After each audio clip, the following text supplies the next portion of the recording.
Coming to you live from the Drew Estate and Gurkha Cigar Studios in the great state of New Hampshire. Welcome to the Spare Notes series with your hosts, Matt Tabacco, Pat Chamberlain, and William Cooper. Good evening, ladies and gentlemen. It's Saturday night, and I'm fucking excited. Welcome to the Spare Notes series, brought to you by Drew Estate and Gurkha Cigars. My name is Matt Tabacco from SmokingTobacco.com, and I am joined by my colleague and co-host, Mr. Patrick Chamberlain, attorney at law, and from beautiful Indian Trail, North Carolina, the man, the myth, the legend, the man who throws it around like Hercules. A great friend of ours once said. That's all I'll say. Guys? It's What's Mr. up, guys? William Cooper, cigar-coop.com. Gentlemen, how are we? What's going on, guys? What's up? Just smoking cigars, living it, living the dream. How you guys doing? I'm doing good. Good day today. So I've had a brutal week. So Sound like you took some R&R today, which I gotta say, I know you deserve. I had no pod. Like I normally do. Sometimes when I do this, I have 3 podcasts in a day. I don't often have a Saturday free, and just decided to do a little, day excursion. So I did. Yeah, good for you. Yep. Tomorrow's football day, so right. it's a little different. Yeah. I go now that I don't have an NFL package in the house. So I have to go to a cigar shop now to watch games. So I don't have a choice now. Yeah, I wouldn't pay to watch the. I wouldn't pay to watch the Jets and the Giants lose either. I wouldn't either. I mean, honestly, that was honestly, when I will not pay to watch the Giants. I wouldn't even pay to watch the Jets. The Jets, but I'm not paying for that garbage anymore. These average coaches. I saw a lot of average coaching, from your team actually. Oh really? Oh really? Oh really? Oh really? Oh really? You lost and you beat a terrible Dolphins team. So come on. This guy's the next coming of the Messiah. He wasn't. Hey, it's 2 games, Coop. You can't, you can't like deflate the enthusiasm after 2 games. You got to at least have a season first. For the Patriots. Look, here's the thing I'll say to you. Average coach does not mean Matt LaFleur bad. He's average. That's not hating. I get these New England fans. You're a hater. I'm like, no, there's nothing wrong with average. I don't understand. Average is just average. I don't understand. You're trying to downplay it. That's why. Oh, it's like when you give a cigar an 87, it's average, and then you're a hater. Yeah. Yeah. I know. He's happy that after Kelsey was throwing a fit on the field during the Chiefs game, he bobbled the football and got picked. So I mean, that's all I gave a shit about. I mean, with the Patriots, I want them to win. But yeah. And listen, if you're Andy Reid, you can't have your guy showing up and wearing shorts under you. It was just ridiculous. Taylor must have dressed him. Oh my God! Come on, Andy. I don't care, y'all. You don't. That's not. Either you follow the team rules or you don't. But and obviously you didn't. Well, you get fined. You should get fined. Well, they had those T-shirts on for that receiver that was in that Dewey and hit like 6 cars or whatever. It was like 3-4 or something, number 4, whatever his name is. Yeah. Oh shit! Yeah, that's right. I did hear about that. Yeah, that's interesting. Can't wait for week 3. It's gonna be awesome. Anyway, well, let's get into our show. We have a long show tonight, so I hope everyone. That's why we're here early. It's 7 p.m., a little after 7 p.m. on the East Coast. Where to begin? Let's talk about what we're smoking tonight and some of the people that helped make this show happen. Coop, as our resident veteran here, cigar veteran. I know you didn't serve in the military. I'll let you go first, and then Pat, you've had a really busy day today, and you've worked really hard. And I'm going to let you go second, and then I'll come in at the end. But Coop, what are you smoking tonight with us? Well, Perdomo Legacy Connecticut to start with. Toro size. So I'm kind of making my way through the Legacy series for reviews. So you'll see the Maduro review coming up soon, and the Connecticut will follow in a couple more weeks. So making my way through the series. And by the way, the Maduro is kind of really starting to gain momentum with me right now, is what I'll just say. Really am liking that blend a lot. I think I'm still partial to the shade grown, but that Maduro is making a run, is what I'll just say. Yeah. I mean, I liked all three. But yeah, that shade grown.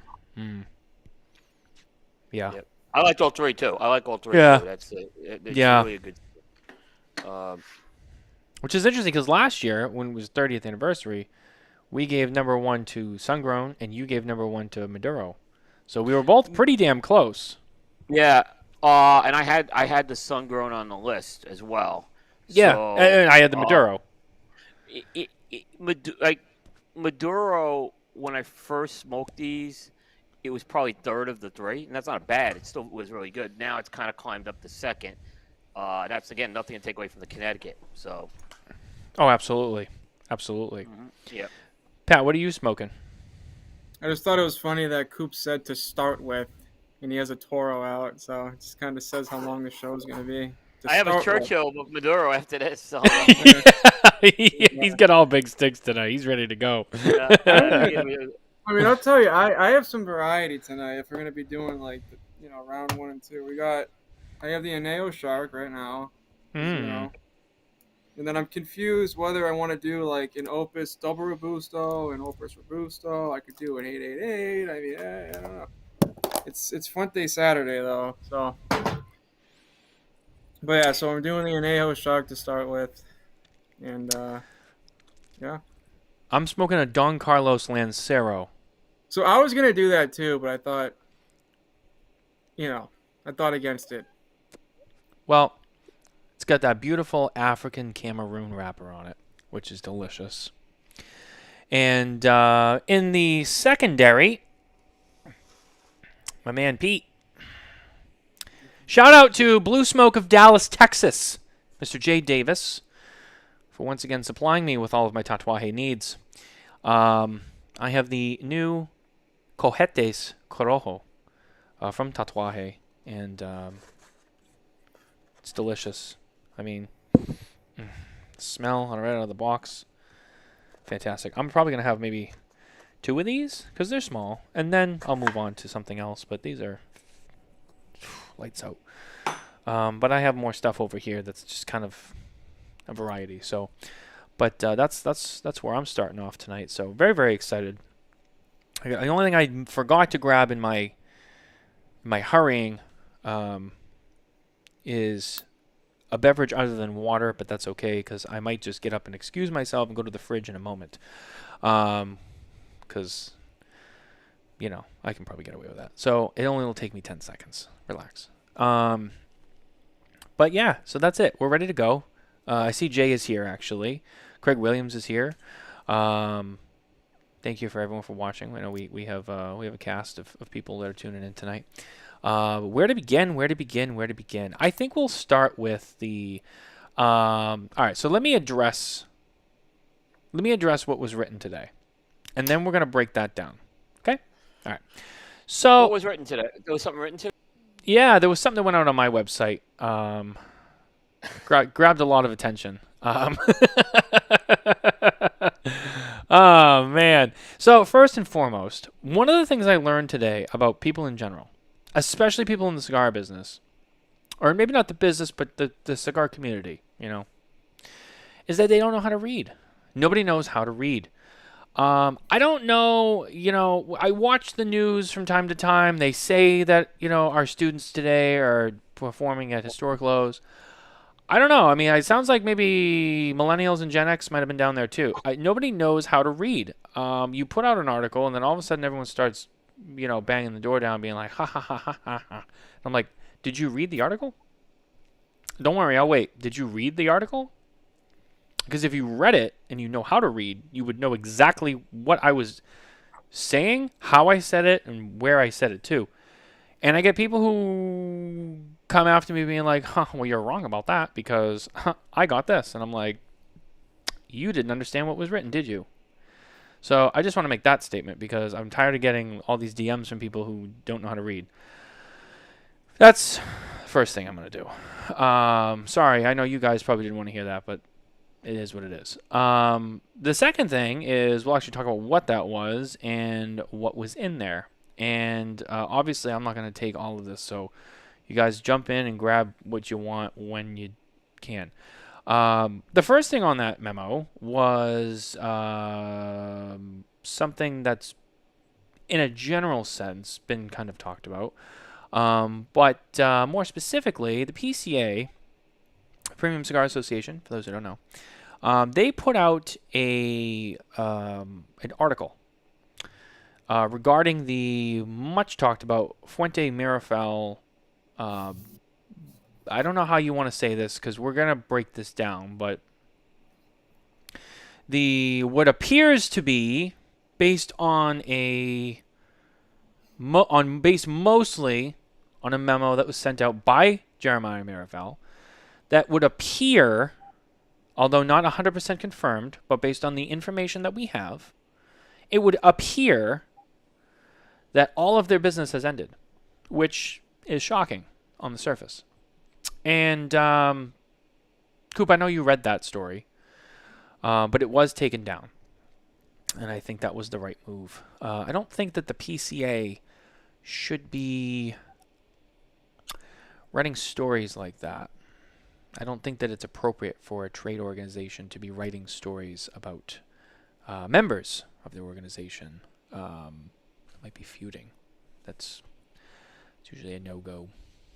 That's usually like strictly like an actual media group's thing to do. That's why we do it, because we're an independent media group. The issue was this. First of all, it was taken down quick, so let's give them credit on that. Oh, yes. No, credit is given where it's due. Well, they did take it down. But what it was is, look, when you get a press release, it comes from a particular... Who sends the press release is going to spin the press release the way that they believe it should be spun, right? So it's written from the point of view of the source, right? Now, the dangerous thing is if you can get away with, like, I have this new cigar, right, and it's got beautiful aromas and stuff like that, and you can cut and get away with that. But this was cut and pasted, and it had a very specific. Like, it goes back to you saying earlier. It had a very specific message in there. Okay, a message that wasn't confirmed by the other party. Correct. And it was shocking that I would see the PCA get in the middle of this. But give them credit. I give them credit. They took it down. And I'm willing to kind of forgive, but nonetheless, it should have never got up there. I agree. Yeah, that's kind of it's simple as that. You know, it should not have gotten up there. And to die, and then if they're gonna go dissect that story, that's a lot of work. So. Yeah, I mean, that's why I had someone ask me. So, for those who haven't been fully following along till like recently, the first indication publicly that there was troubles in River City, a reference that some of our older folks would probably understand. No offense. I think about you guys too. But nevertheless, what began was about a month ago, Coop. The European retailers were informed that Meerapfel would no longer be distributing Arturo Fuente in Europe and Latin America. South America, Latin America, I know they do it down there too. And, you know, when that happened, it was shocking. It's like, what do you mean?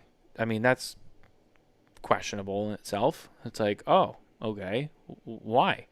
That's like a bond that was never meant to be broken. You know, if you know Fuente, you know Meerapfel. I mean, what's this? So that was shocking, and nobody wanted to comment on it. And I said, okay, well nobody, either party would comment. Yeah. Yeah, nobody wanted to comment. So I'm like, okay. So I didn't report on it because I didn't see the memo that went to the European retailers, and nobody wanted to comment on it. So I was like, all right, well, I know about it, but I'm going to stay away from it. You know, there's not enough really to go. If I, at this point, if I write something, most of it's going to be all speculation. And I don't want to do that. So I waited because I'm like, this thing will play itself out. And then this week we get officially from Meerapfel a statement. Now I had something to go on. So I took that and I read that. And then, of course, I reached out to both sides, multiple people on both sides, and, requested for information. And I didn't really get anything. They both continued to decline to comment. They said they could not answer right now, which, again, they didn't say anything to me. But when that happens and when you read how and what was written in the Meerapfel statement, if you're sharp enough, you can kind of read between the lines. You can kind of figure some things out. So again, this is why I said no one's actually come out and I hadn't be like, yes, this is the deal. But if you're smart enough and you kind of read the room, you read the room. The reading the room is they're done. Not just with distribution, they're done all the way, which is disappointing. It's sad. It's shocking. I don't think many people were expecting this ever to happen. I will say business is business. That's the old saying.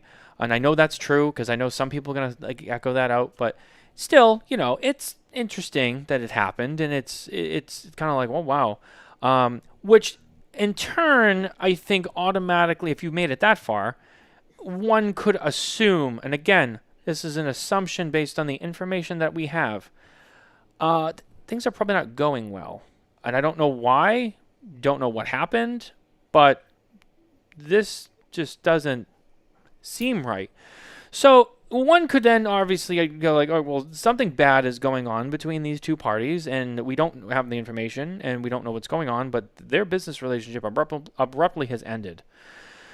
So, it's a very delicate situation. Now, we want to report on it because that's what we do, but at the same time, we don't want to report on something, by just taking one side of the story and filling in the blanks ourselves and then being completely wrong. So, that's how we reported on it. That's how Cigar Coop reported on it. I'm pretty sure that's how Charlie reported on it. Cigar Aficionado, basically copied and pasted what Half Wheel wrote. That's a fact. I'm just going to say that too. But yeah, very interesting on how that whole thing unfolded. So, gentlemen, thoughts? Let me ask a question. Sure. Let's just pick Charlie's article. Yeah. Which I would say was a neutral article. Yeah. If PCA did not put an article out and they shared Charlie's article on their page, is that right or wrong? If they just shared the link to his thing, on their thing? They shared the link on their Facebook page, or they put a link out there to Charlie's article that talked about this. No, I think that's fine.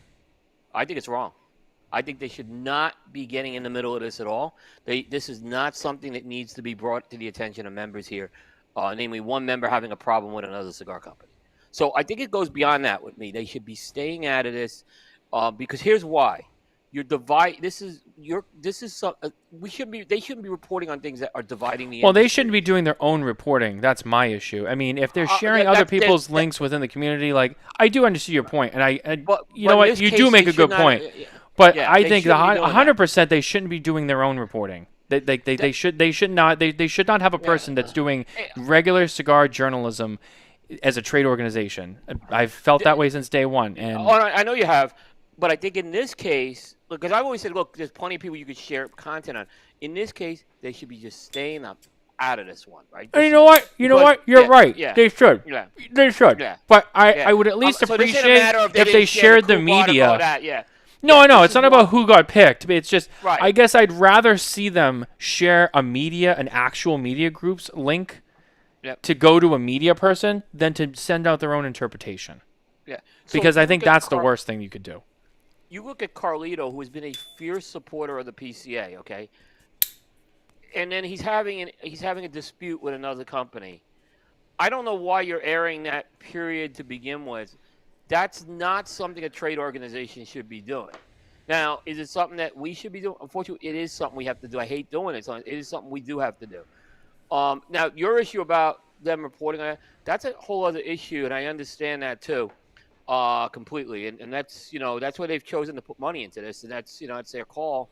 But I think this one they should have not even touched it. This one. And you know what? You're probably right about that. They probably shouldn't have touched it because at the end of the day, like I don't think that they should have given their own interpretation. Yeah. But yeah, I mean, if you want to boil it down to like sharing the links, yeah, I guess that makes sense too. Because you know what? At the end of the day, we write about it because that's part of what we do. But regardless, that type of reporting is, as I said, a delicate situation. Right. And as a trade organization, where Arturo Fuente is a member, and I'm pretty sure by now the Meerapfels are probably going to be a member if they haven't been one already. Because it sounds like they're gearing up to distribute and sell their cigars in the U.S. So one would argue they're probably going to get their own booth and all that soon. Well, they did. Yeah. So I don't know. So, but, you know, but Meerapfel doesn't deserve that either. So it's not just a Fuente. No. I know. I'm not. No. I'm not saying either one deserves anything. It's not even about that. Yeah. I'm just saying, like, Fuente already is a member. The Meerapfels, I don't know if they are. If they have it, maybe they are. But regardless, they're talking about. I'm just saying for the sake of the argument, you have two people who are members of your organization that do business. Yeah. You should not be reflecting on what's going on between them. This is like, I'm not trying to boil it down. This is a serious thing, and I know people are hurt on both sides. If that's how it's going. So my point is like, I'm not trying to belittle the situation at all. But it's like trying to make a comparison. Yeah. If you're having like a nasty feud between like, two people, right? You should just mind your own fucking business. Right. You know what I mean? Now, the media reports on it because that's what we do, but like they're in a different spot. They should not be doing that. They should stay out of it. And then if either one of them needs like help in a positive way, be like, hey, we're here, maybe they can mediate or they can, I don't know. That's what they should be doing. Not being like, so did you hear today? No, that's not what you should be doing. And I have a second point. Yeah. This ain't U.S. This is Europe that this is going on. This is not the U.S. market here. Why is even an article going up on something outside the U.S. market here? That would be my next thing. Why? I mean, I understand there's things for advocacy and stuff you need to do internationally, but this is an international company thing here, and I understand they want to get global. No, this is not what you need to be focusing time on. So I just think it was like, again, you don't need to share a link or anything like that. This ain't something you need to stay in the lane. That would be my opinion with that. Yeah, Pat, what do you got? Yeah. I can say too, like we touched on it in the beginning, but I mean, I spoke to Josh a few hours ago, and I mean, he agreed that shouldn't have been posted, and he took it down very quickly. And it's his position is PCA shouldn't be posting anything in relation to a situation like that. So it's not. The position of the PCA is that they shouldn't be doing that. So it's and we're critiquing it, which is fine because I think it needs to be critiqued. But just the takeaway is they don't think they should be doing that either. So it's not. And this is where again I applaud Josh on I think Josh has been doing a good job, and having someone who recognizes that and takes it down I think is great because that's what's one of the traits about Josh that's made him successful, and I applaud him for that. So. It's more or less. It's not really that whole thing really wasn't about him, and we know what it's about. And that's the point. That's the only point I wanted to make tonight. It's not about Josh, and I'm sorry if Josh takes it the wrong way, but that's not directed at you, Josh. I actually applaud you for how you handled it. Well, nonetheless, no. I mean, look, if there's anything that I would say, what I have to say positive, they took it down. Okay.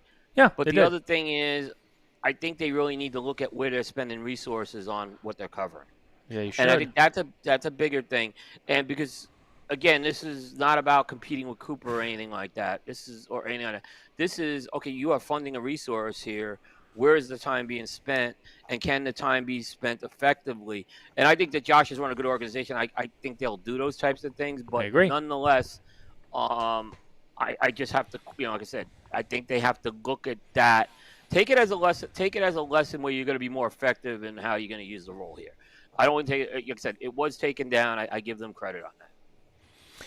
Well, I think that kind of segues into some of the next points that we're going to make, specifically regarding, resources and what they're using it on.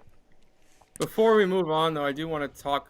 So I mean, we talked about like the post, but I think like we should substantively talk about our impressions of the Fuente Meerapfel Yeah, breakup. we can do that. Yeah, better. yeah, we can do Because that. I was thinking about this the other day, and and like I mean, we hear stuff, but from like someone who doesn't really know really the intricacies of what happened. I mean, well, on the show a few weeks ago, I talked about Europe and how much of a shit market it is to do distro. And I think Meerapfel pulled out of that because of that.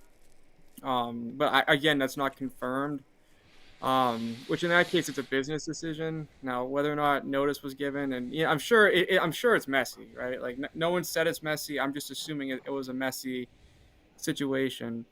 But one of the things that you kind of look at is it's kind of sad in a way because like Meerapfel and Fuente has been doing business for 30 years, and when Richard passed away, I know Carlito took in Jeremiah in the factory and had a lot of personal time with him. And you look at like Don Carlos, like the cigar Don Carlos was made in memory of Carlito's father. And it's just like Cameroon is such an important part of Fuente, and both of those families have like such a close relationship, and it's tough as a consumer, regardless of who did the rights and who did the wrongs. It's tough as a consumer seeing that relationship break up. And I've been having like what is the stage one is denial, right? I keep thinking that something's going to get solved and that's going to remediate this, but it's tough, and it's again, no one knows what happened, so I'm not going to give an opinion on what I think should happen going forward. But it's sad because both of those families are very close, and it sucks. Yeah, no, it does. 100%. I agree. No matter who did what or whatever, those two families were very close. I've heard it from Carlito, about like Jeremiah and his brother, and the growing up, watching them, because he's older than them. So I mean, he's known them since they were young, and so that's sad, because that's a personal thing. That's a personal connection and relationship, and to see something crumble is, it's disappointing, no matter who it is. I mean, you hate, and I've been there. I think a lot of people have been. I don't want to say everybody because I don't think everybody's gone through it. But when you go through the collapse of a very close personal family relationship, it is very difficult. And no matter what it is. And so I have sympathy for both of them because I know how it feels and I know what it's like. And it doesn't, there's the business and whatever caused that, but then there's a personal side, and that's very sad. And so I get it, and again, that's why I think that,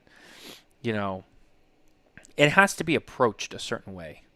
I mean, unless you're just an asshole and you just want to shit on everybody all the time, then okay, you go do you. But any decent journalist, you got to approach it a certain way. So, but yeah, I mean, it's shocking. I mean, obviously, the big thing is, well, if this is the end of Cameroon, Meerapfel Cameroon with the Fuentes, which has been, something everybody knows about, that's kind of a lot to swallow too. I mean, it's kind of like, wow, you know what I mean? Like, shit, like that's not going to happen anymore. It just feels weird, because you get, anyone who's like a fan of the Fuente brand, they know about that. It's like thinking like, what do you mean Don Carlos won't have that anymore? Like, it's just, it's a weird thought, so it's a very unsettling thing, and very shocking, when it kind of really started to get out there. It's almost like it's almost like an embargo is happening. Like when the Cuban embargo was enacted, it's like there were cigar companies that use Cuban tobacco and suddenly it's gone. So you're looking at, reblending core lines and trying to remain where you're at. So it's, Fuente, I'd say, average number, like 70% of their cigars use that Cameroon wrapper.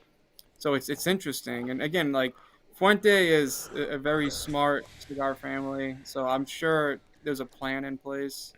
They made it this far. I mean, and everyone who knows the history of Fuente knows how many major issues came down the line that they had to overcome. So I'm confident that the Fuentes are going to be just fine. But it's just someone out on the outside looking in. I mean, that's a big hurdle. Is all the cigars that would put Fuente on the map use that wrapper.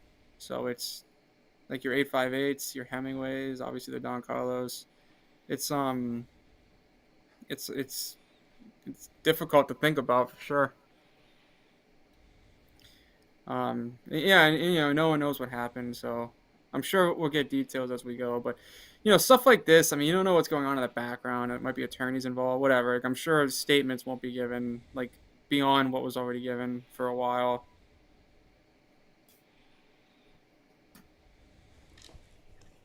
Sorry, I'm just replying to something really quickly.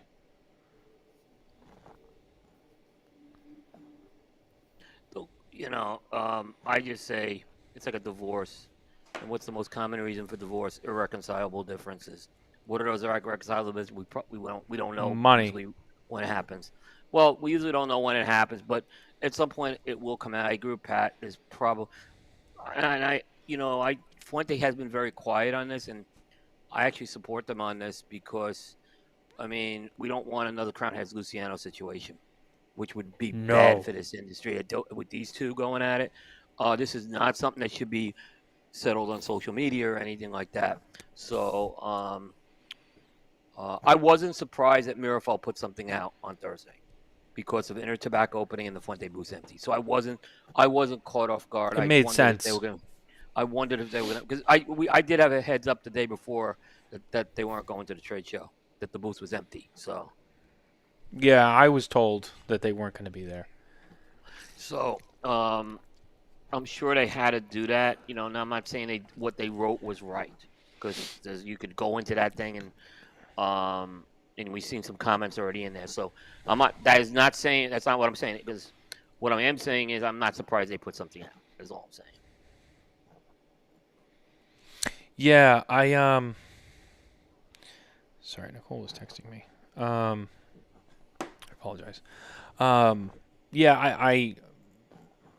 I knew they weren't going to be exhibiting. Obviously, it made sense as to why. I see this comment up here. Does he read like our PCA coverage? I'm just curious. What? I'm sorry. What happened? The comment you just put up. What comment? Who's comment? Oh, Alan. Yeah. Check out PCA coverage. We kind of hit that a bit. We'll just move on. We don't even waste our time with that. Yeah. Oh, here's a real comment. This is Jay Davis. Originally, Don Carlos was made in Nicaragua and didn't have a Cameroon wrapper. That being said, Arturo Fuente has a deep inventories of aged tobacco, so don't expect any changes for years. Yeah, that's true too. It's not like it's going away like next year. Yep. The Fuentes, and I've seen it myself. I've been there. They have a lot of tobacco put away, so this is not something that's going to change like next year. All of a sudden, Don Carlos is extinct. But if that is the case, yeah. Again, this is all yes. Yeah, it's all because I'm just adding on to Jay's point. Yeah. So, anyway, so that's true too. I mean, and a lot of like the bigger factories, manufacturers, whatever. It's a standard practice. They keep a lot of tobacco put away. Sometimes they lose it to fire. Usually not all of it, but they might lose. Like Fuente had one. Was that last year? 2 years ago? They had one of the warehouse fires. They lost a lot there, but they still have a shit ton more than that. Sorry. AJ Fernandez had a fire, but I'm sure AJ Fernandez has a shit ton of tobacco stored away too. So I mean, it's it's a very standard practice. But Aventura almost lost their whole factory. You remember? Yeah. I mean, pretty much, and they're yeah. Yeah, that was too bad too. Listen, the Fuente is a very resilient family. Look at all they've been through. They're gonna be fine. They're gonna be fine. Whatever. They overcome obstacles. This is. They've overcome obstacles before. I wouldn't even lose a minute of sleep over this. And guess what? Meerapfels have had certainly their challenges too over time. They'll be fine too. I go back to the John Carney. Business happens, and this is a part of business. And it's unfortunate, and I hope I don't like to see it happen this way, right? But unfortunately these things happen. It's part of business. Yeah. I feel the same way. Yeah. Pat, did you have anything you wanted to add on this topic? No, I think that's a good kind of summary of my opinion. Okay. Awesome. All right, Pat, where do we go from here? It's a great question. I don't know what you want to I'm go gonna let you steer the ship, brother. Which one do you want to attack first? I mean, it's depends where you want to go. It's. Let me ask you this: do you want to go to California or do you want to go to Texas? Do you want the media one first, or do you want the less meat one first? Let's do the less meaty one first. Let's take, let's enjoy the ride. Let's enjoy the ride. That would indeed be Texas. So, what happened? So we talked about this last week, and so there's two regulations we're going to talk about today. First one being the Texas and the new statute that criminalizes certain marketing in cigar shops, and the second is the UTO laws out of California. And starting with Texas, so kind of reiterating what happened was a senator, I believe Molly. It's a bipartisan bill out of Texas, but Senator Molly Cook was the one that introduced this law, and it was specifically targeted. I was looking at the reports from the actual hearings. It's specifically targeted at e-cigarette makers, and how, I guess, if you look at like the advertising and the flavors and everything for e-cigarettes, it has like cartoons, and it has kind of like knockoff logos. Like it might look like a GameCube logo, but it's not actually. Yeah, I know what you mean. Yeah. We have, kind of like appealing to kids, and like their marketing strategy is very directed at getting youth to smoke. So that there's numerous regulations that came in Texas. Some of them is stuff that we commonly see, like you can't have like a tobacco sale within 1,000 feet of a church and a school. That was one of the ordinances that was passed. But specifically, what we're talking about is if you advertise or market a tobacco product that follows one of these categories, it's a Class B misdemeanor in Texas, which is up to 6 months in jail and then a $2,000 fine. And this is a quote on the parameters of what is covered in this. So one is depicts a cartoon-like fictional character primarily aimed at entertaining minors. Two, imitates or mimics the trademarks or visual appearances of products primarily marketed to minors. Third, includes a symbol primarily used to market products to minors. Fourth, includes an image of a celebrity. Or fifth, includes an image resembling a food product such as candy or juice. So that is verbatim what the actual statute is. And there's numerous issues I have with this, which I'll touch on before, but since we're talking about kind of timelines and when we think we should have known about this, or how long this was in the makings until we found out, because I think it was publicized, I want to say 2 weeks ago is when people in the industry really started talking about it. So what I have here is on February 14th of 2025, the Secretary of the Senate filed the bill. And it was read for the first time on the 28th, which is 2 weeks after. And then on March 31st, there was a public hearing and testimony available. So if the public wants to go in and testify, they could. On April 3rd, there was another public hearing, and then there was voting. And then it passed the Senate on April 10th. And then May 13th, there was another public hearing for the House, and then further testimony from the public if they wished. On May 28th, it passed the House. And then June 20, it was filed without the governor's signature. So I don't know if this is like a pocket veto. I don't know how Texas works. I don't know if there's a process that the governor cannot sign, then it goes into law, because Yeah, I think there is. Tracking of the bill, it didn't go back for like a major majority vote after the governor didn't sign it. So I don't know what the process in Texas is for that. But at that point, it was filed without the governor's signature. So I'm assuming maybe it was a supermajority. I mean, it was a bipartisan bill, and it was heavily in favor. When it was in the Senate, there was 2 different amendments made to it. I didn't look at what the amendments were. And then when it went through the House, there was no changes to it. And then that took effect on September 1st of 2025. So I'm going to draw from my cigar really quick. The issue with it is probably a thing. I mean, this is one of those common sense laws that you don't have to be a lawyer to know why this is a problem. First of all, it's vague and it's overbroad in my opinion. So vagueness is a legal term of art, and essentially what it means is, you know, someone who is going to violate this law doesn't know like what violating it is. Like you don't know what to do to violate it, like what to do and what not to do. And the issue with how this is written is it says like, for instance, includes an image resembling a food product such as candy or juice. Like to me, candy and juice is like a stereotypical kid food. So it's like is a prime rib, is that the same thing as candy or juice? It's food. So, that's one of the issues I have. Obviously, a celebrity. There's numerous cigars in the industry that have celebrities, and I mentioned that Coop and Matt yesterday. Like, can Cigar Aficionado sell a magazine in Texas right now because you have celebrities on the magazine?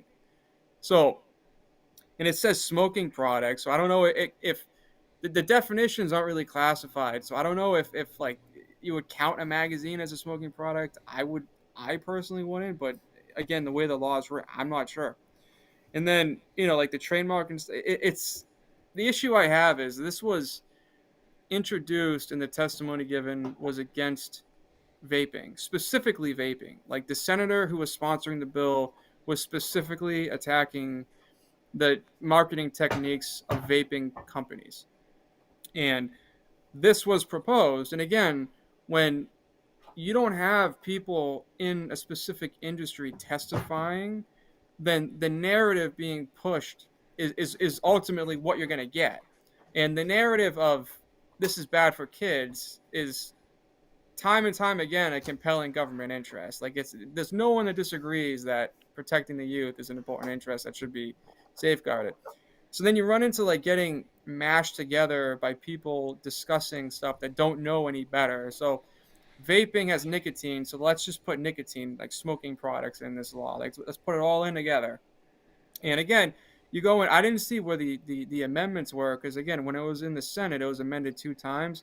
This very well could have been only a vaping law, and then it was amended to include this additional language covering like all smoking products.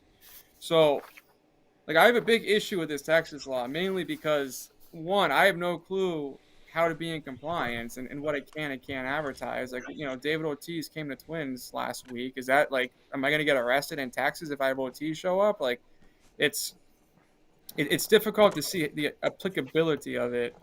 And I mean, there's numerous First Amendment issues. I'm not going to bore people with that, but I mean, it's there's a lot to attack this bill. So that's really what I'm shocked about is how this wasn't being talked about, and now that it's passed, everyone's like, oh my god, and it's such a bad law. I mean, it's I don't know if someone testifying would change anything, but clearly, like the way, like when you look at the process of this bill, there was no advocacy on behalf of the cigar industry, and it shows because again, like juuling and vaping is the primary thrust for this passing. And from my standpoint, like I have 4 legal arguments against the constitutionality of this law, and I just think it's just bad. It's so I'm not going to go over in depth with the legal needs of it, but I think like the general conversation is, I guess, everyone's opinion on one, what you think about like how this is written and the applicability of it, because I mentioned like, can you sell a Cigar Aficionado in Texas? And then 2, where was the industry when this happened? I mean, again, like I gave 3 periods in time dating back from February where there was public comment and testimony. So, and I'm unaware of anyone in the industry testifying. Coop, you got anything to add? No, I think Pat summed it up well. There's a couple points I want to make. Number one is I know we're going to get into this a lot more. So, but before I get to number one, I'll make that my number two. Number one is, got to be concerned about this because this is going to spread. Right? That's number one. Yep. But number two is very dangerous. Look, there had to be a point where this language got into the bill. And the question I have is, we have cigaraction.org. We have, we have these mechanisms, and they're great mechanisms. You put your address in, it fires off an email, which, and it would fire off an email saying why this is bad, and you mobilize people with that, right? That part is the part that's disappointing to me, that never happened. That never happened. And I want to understand why that. The part is I want to understand why that didn't happen in Texas. I really do. Because again, and I think going back to those tools, which are great tools, they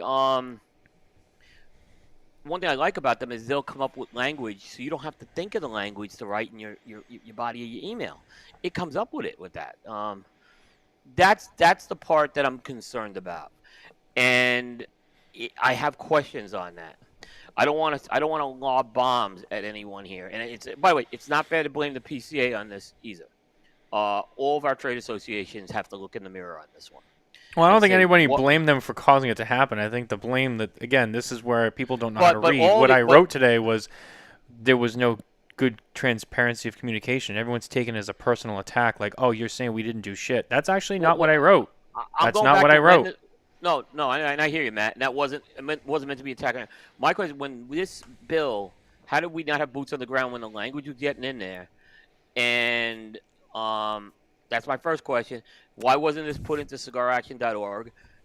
If there are good reasons for this, I want to understand what those good reasons are. But I think they're fair questions I'm asking here right now. Mm-hmm.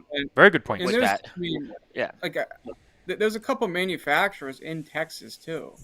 Yeah. So it's I mean, there's people in Texas that, I don't know a lot of shops in Texas. I know like Kurt has good relationships in Texas with who he sells his cigars to. So I know Texas is a good cigar state. And there's a lot of people that I feel like if that was proposed in New Hampshire, smaller state, I get it. But forget about it. Everyone would know about that within an hour, I would say. It would be very quick because the group we have in New Hampshire is fantastic. I mean, I'll say one name other than myself that would make sure you all know about it. Like in New Hampshire, if you want to follow those in Concord, all you got to do is you got to go on the tracker, you got to put your tags, and then you get notified when there's any movement pertaining to what your tag is. It's not hard to do. It's just... There's a cigar company in Texas that is the poster child for these food releases. They're based in Texas. All right, they've like were they aware of this? Were they even trying to save their own? I mean, and they're controversial. I get that, but how again? They, because some of this stuff with the food we talked about, there's two types of things. I don't really like the food release stuff in general, meaning the food branding. But there's the one where it's just food branding, and then there's the other one where it's trademark infringement, right? It crosses. I'm not talking about the trademark infringement. I'm talking about being able to sell a Red Meat Lovers Club cigar. You know what I mean? Something like that is what I'm talking about. Can I sell a cigar that's called ribeye? Something like that, right? Or can I use a ribeye picture or something like that? Those are the things that why? Because again, the precedent now has been set, and what happens is this thing. You're going to see legislation. You'll see half-wheel reporting on this stuff all into 2026 of bills being introduced with this. And also, great idea. Why didn't we think of it again? You're going to see this now. And the thing that I think frustrates me is these types of things have been happening. Oh, so Carlito just posted this, so I'll reiterate. So Carlito, there was a law passed in Texas making it a criminal offense, up to 6 months in jail or $2,000 fine, and 5 things you can't do in Texas now, and I'll read them verbatim from how it's written in the statute. So 1, it depicts a cartoon-like fictional character primarily aimed at entertaining minors. 2, imitates or mimics the trademarks or visual appearance of products primarily marketed to minors. 3, includes a symbol primarily used to market products to minors. 4, includes an image of a celebrity. Or 5th, includes an image resembling a food product such as candy or juice. So the whole conversation is like how broad that is. Like if you have like, like the Guy Fieri's knuckle sandwich, am I going to get arrested if I'm selling that? Like, can I have a Cigar Aficionado Well, magazine? I was just going It's to add, since you say that. So, and again, I'm only using this as an example because he's one of the only retailers I really know in Texas. And he's here right now. Jay Davis, Blue Smoke of Dallas. So, Jay Davis is at his store in Dallas, Texas, and I don't even know if he carries them, but we're just gonna pretend if he doesn't. Jay Davis is having an event, and Eric Espinosa is like, "Yo, bro, we're gonna get a guy to come into the store for the event." Oh, okay, yeah, that's awesome. Yeah, we're gonna load up the humidor. We're gonna get all the lines, all the boxes, and Jay puts out on social media, "Hey, Friday night, Blue Smoke of Dallas, TV celebrity chef sensation, Guy Fieri's in the store, knuckle sandwich, boom, boom, boom, come down." The police gonna come and put him in handcuffs because he advertised that a celebrity's gonna be at his store selling his fucking cigars? Is that what we're talking about? Well, that's how it's written. And again, like, what is marketing? Is marketing imputed on the retailer? Like, if you have a cigar box from a company displayed, that's considered marketing. Is marketing posting poster boards on the outside windows that people can see without being in the building, or is marketing what's inside the shop? Is it your Instagram? Is it your social media? If you repost something that a company does about your shop, is that marketing? I don't know. It's a very vague statute. And again, like, I come from the criminal sector. So, as a prosecutor, I look at this law and I'm like, I have no clue where to begin to prove this kind of a thing. I mean, I don't know how enforced it's going to be, but I mean, if you're a shop owner and there's a chance of getting a misdemeanor B on your record, I mean, I think you're going to be a little hesitant on what you do. And especially like, where's the line? I don't know. I mean, again, like it gives us a little bit of guidance on the food section, but it's like such as candy or juice. I mean, juice is stereotypically a kid's food, drink rather, and then candy is like, I mean, your candy and juice. So is a prime rib food? Like, I like candy and juice. Am I a child? I pay taxes. I can do what I want. Again, like as I stated before, which is a segue into like something I was going to say, like off of what Coop said, was this started from a senator, Molly Cook, arguing against e-cigarette makers because they are intentionally marketing to minors. And then again, I know the bill got amended 2 times when it was in the Senate. Whether or not it was brought in to include all tobacco, I don't know. But the initial conversation was about e-cigarettes, and that's what resulted in this happening. Yeah. I mean, it transformed. Oh, wait, we should just... Yeah. Good. 3 years ago, when Bangor, Maine went and banned smoking, it was the same thing. It was anti-cigarette, and it was a town meeting, and the only person, it was a live stream, the testimony for it. The only person that and look it up. I don't know what it was called, but look up like Bangor, Maine, public opinion smoking ban. There was like, like the one guy that goes to every town meeting and wears a suit and just argues against everything the town wants to do. The only person that argued against the smoking ban was fucking, Dingleberry from down the street that had a suit on. That was just like opposing everything that day. And it's the sign. It's the Simpsons meme. Old man yells at cloud.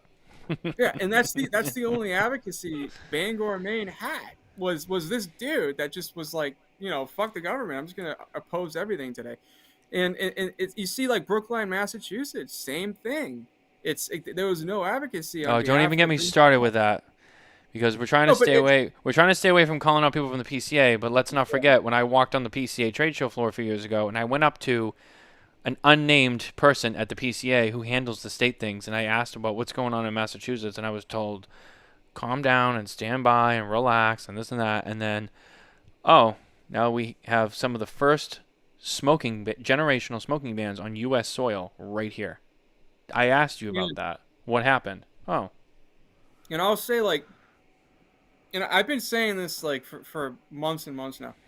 the issue that we have goes beyond like one entity, and it's everywhere. I think it goes as far down as a consumer.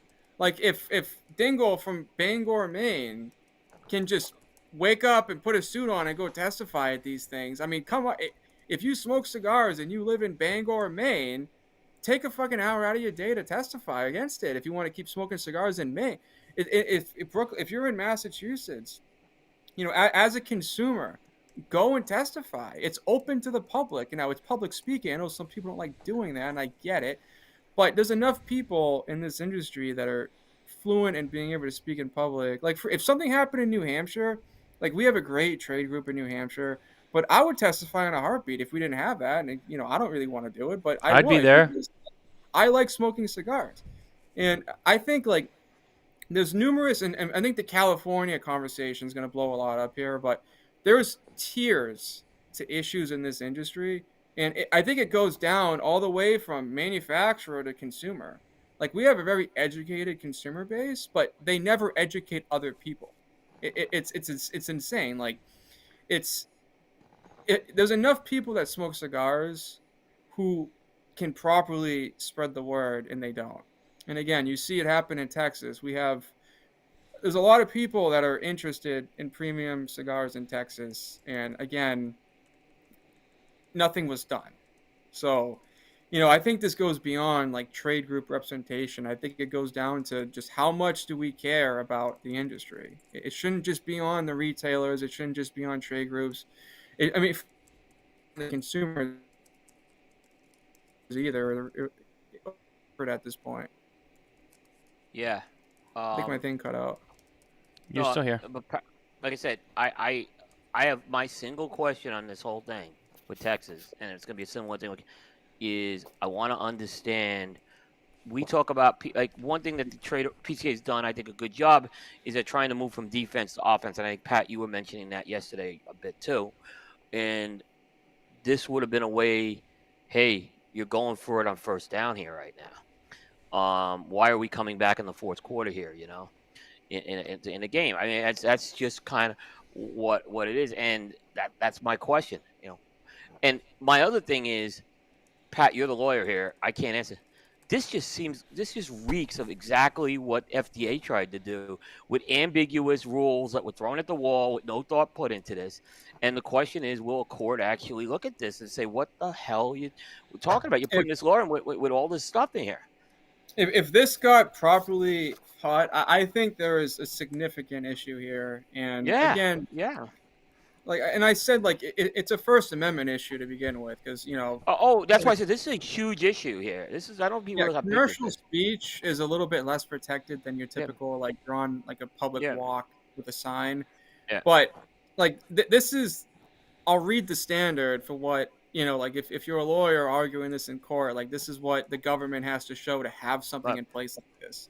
And it means it needs to be, the speech has to concern a lawful activity that's truthful otherwise. So if it's fraudulent, then there's no protections. But if it's like normal advertisement like tobacco, then there is like First Amendment protection. So there has to be a substantial government interest, which you can check that box off. As I said, you know, protecting the youth has time and time again been upheld as a substantial. It's actually a compelling interest, so it's even higher than substantial. And then the regulation has to directly advance that government interest. So if your interest is protecting youth from buying tobacco products, the regulation has to directly advance that, meaning that it doesn't, it can't like, oh, well, we're going to regulate, you know, like a parking lot so we can regulate inside the building. Like, you can't regulate the parking lot. If you're trying to regulate marketing in a building, you have to directly regulate that building. You can't regulate something off of the goal you're regulating, if that makes sense. I mean, that was kind of a lawyer answer. I just spun it in a circle. But, and then the other standard is it can't be broader than necessary, which I think that's the element here that is absolutely a turd. Is right. It can't be overbroad. And I think this, like, I think you can achieve what they're trying to do here without this overly broad language. I mean, it's like, you don't want kids to see advertisement. That's great. Like, that's why we have age protected websites. That's why we have, you know, I guess Instagram's a little different. I mean, you can put a disclaimer on Instagram, you got to be 18 or up. But I think at that point, it's your parents. You need to keep track of what you're doing there. But you can't be in a fucking cigar shop if you're not 21. Like, I hate, like, this is what pisses me off. This is all targeted at vaping. It's targeted at your fucking gas stations. People walk into a gas station and all this shit is there behind the counter. That's what this is targeted at.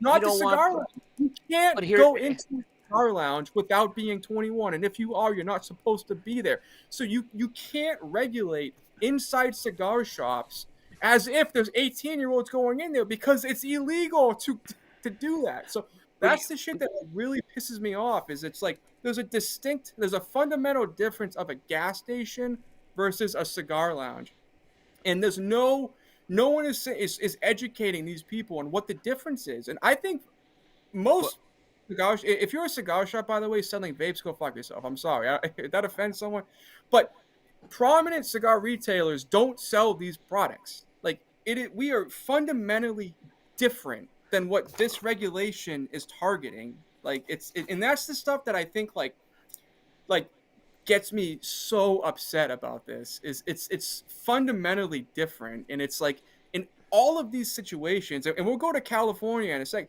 All of these situations, premium tobacco should not be lumped in with what's happening, but it is, and that's where it goes to. Like, and it's not just like trade groups; it's people. Everyone says how much they love this industry and how close this industry is, how small the industry is, but no one's sacrificing their own time to go against this stuff. Like, I expect, like, if this is happening in Texas, I expect that fellow cigar smokers are going to do something in Texas. It's just everyone likes to complain about, and I'm complaining a lot right now. Everyone likes to complain about these regulations after it's already said and done, but nobody does anything about it if there's any word. Like, no one's following this stuff. And like, I mean, I'm not going to keep ranting, but that's like why I am like super frustrated about what's happening. Well, Pat, there's a reason why we got lumped in there, and I'm going to tell you why the reason we got lumped in there. And this is a fear that a lot of us were talking about a couple of years ago. And I guarantee you some legislator saw a Duncan Hines brownie cigar out there, a whipped cream cigar, a munchie cigar, and they said, oh, look, they're doing it too, right? They're doing it too. We need to kind of cover that. I guarantee that's how this happened. I guarantee you. People think if you're going crazy. No, that's why it happened. And we can argue we have all these things in there, but you know what? When you're posting Duncan Hines brownies and munchies and Rocky all that. Rocky Road was the big one. Rocky Road. I mean, but that's what happened here. I guarantee you that this is what happened here, and it's no one's talking about that piece either. And PCA got beat up for trying to go after that stuff. Okay, and now look what happens. Okay, so. It's kind of I do think that's from the small majority who was guilty of it. They bitched and bitched and bitched. We just want to have fun, and now. Oh yeah, we just want to have fun. They're taking like the worst excuse. We just want to have fun. Yeah, we just want to have fun. That's why I think this happened. And Pat, I agree with you in everything you're saying. Yeah, we sell in tobacconists and things like that, and they shouldn't be putting these types of controls on a retailer that lets 21-year-olds into a store only. And this was so simple. If you want to do that, just say, hey, you can't go into a tobacco store unless you're 21. That's how easy it would have been to solve if you don't have to do anything else here. Well, that's already the law. Like, that's tobacco 21 at its root. Like, you can't go into a cigar shop. No, and I had it on. This is just one thing because we're not going to spend a lot of time on this because it's a super unpopular opinion, and I've said this time and time again. Please, take the time you need. I was on, like, when I did the podcast at Twins, I advocated for this, and everyone was like, "Pat, you're fucking stupid." I don't think cigars should be in gas stations, and I think if you're making a lot of money on gas stations, you're doing it wrong. Because I think you need to just pull out of all these places that these other products are. We need to separate completely. That's why we're not going to talk about this tonight. But I do not think. I'm sorry. Let me finish this point. I do not, because I want to hit this. I don't think a premium tobacco merchant manufacturer trade group should be anywhere affiliated with vaping. I don't want us at trade shows with vaping, with fucking pot, with marijuana, whatever it is. I don't think we should, because when you're a politician and you're standing up there and you're testifying against tobacco, and someone goes up and says, "Hey, I'm from Premium Tobacco. We're different than those guys." Oh, don't you guys do a trade show together? Like, I separate the shit. Get out of gas stations. Get out of the trade shows of these things. Completely back out of it, and then have some self accountability. And that's like, and I know profits. Like, it's easy. You make money on gas stations. It's a smaller industry. That would be. I know all the arguments against what I'm saying. That's why I say it's an unpopular opinion. Pat, try owning a business one day, and maybe you'll see why that's a bad idea. Okay, I get it. But as someone that's looking at the current situation we're in, everyone knows that the root of the issue is because of vaping and cigarettes, mainly vaping now, because vaping is what is directly targeting minors right now. And if you are anywhere with those people, I don't want to see a cigar fresh pack next to a shelf that has vapes enclosed and locked behind a cabinet. I don't want to see it, because other people see that, and most people that don't know the difference are like, "Oh yeah, there's all the deadly shit behind the counter that's locked." There's a fresh pack and there's a vape.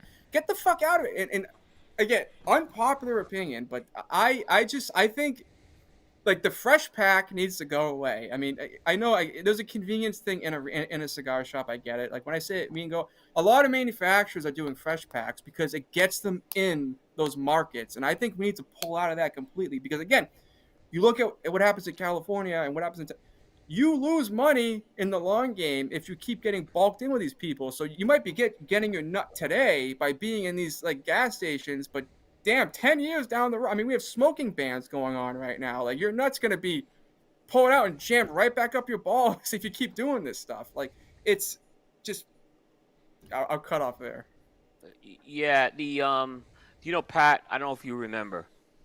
I don't think Matt remembers, but if you go back to IPCPR about 12 years ago, our trade show had all those things in there. And I remember when I went to Kurt's booth one year, I got like ambushed by the hookah. They had the hookah people there, and they're very aggressive at the trade show, trying to get you into their booths, right? And I remember getting ambushed by the hookah people going to Kurt's booth.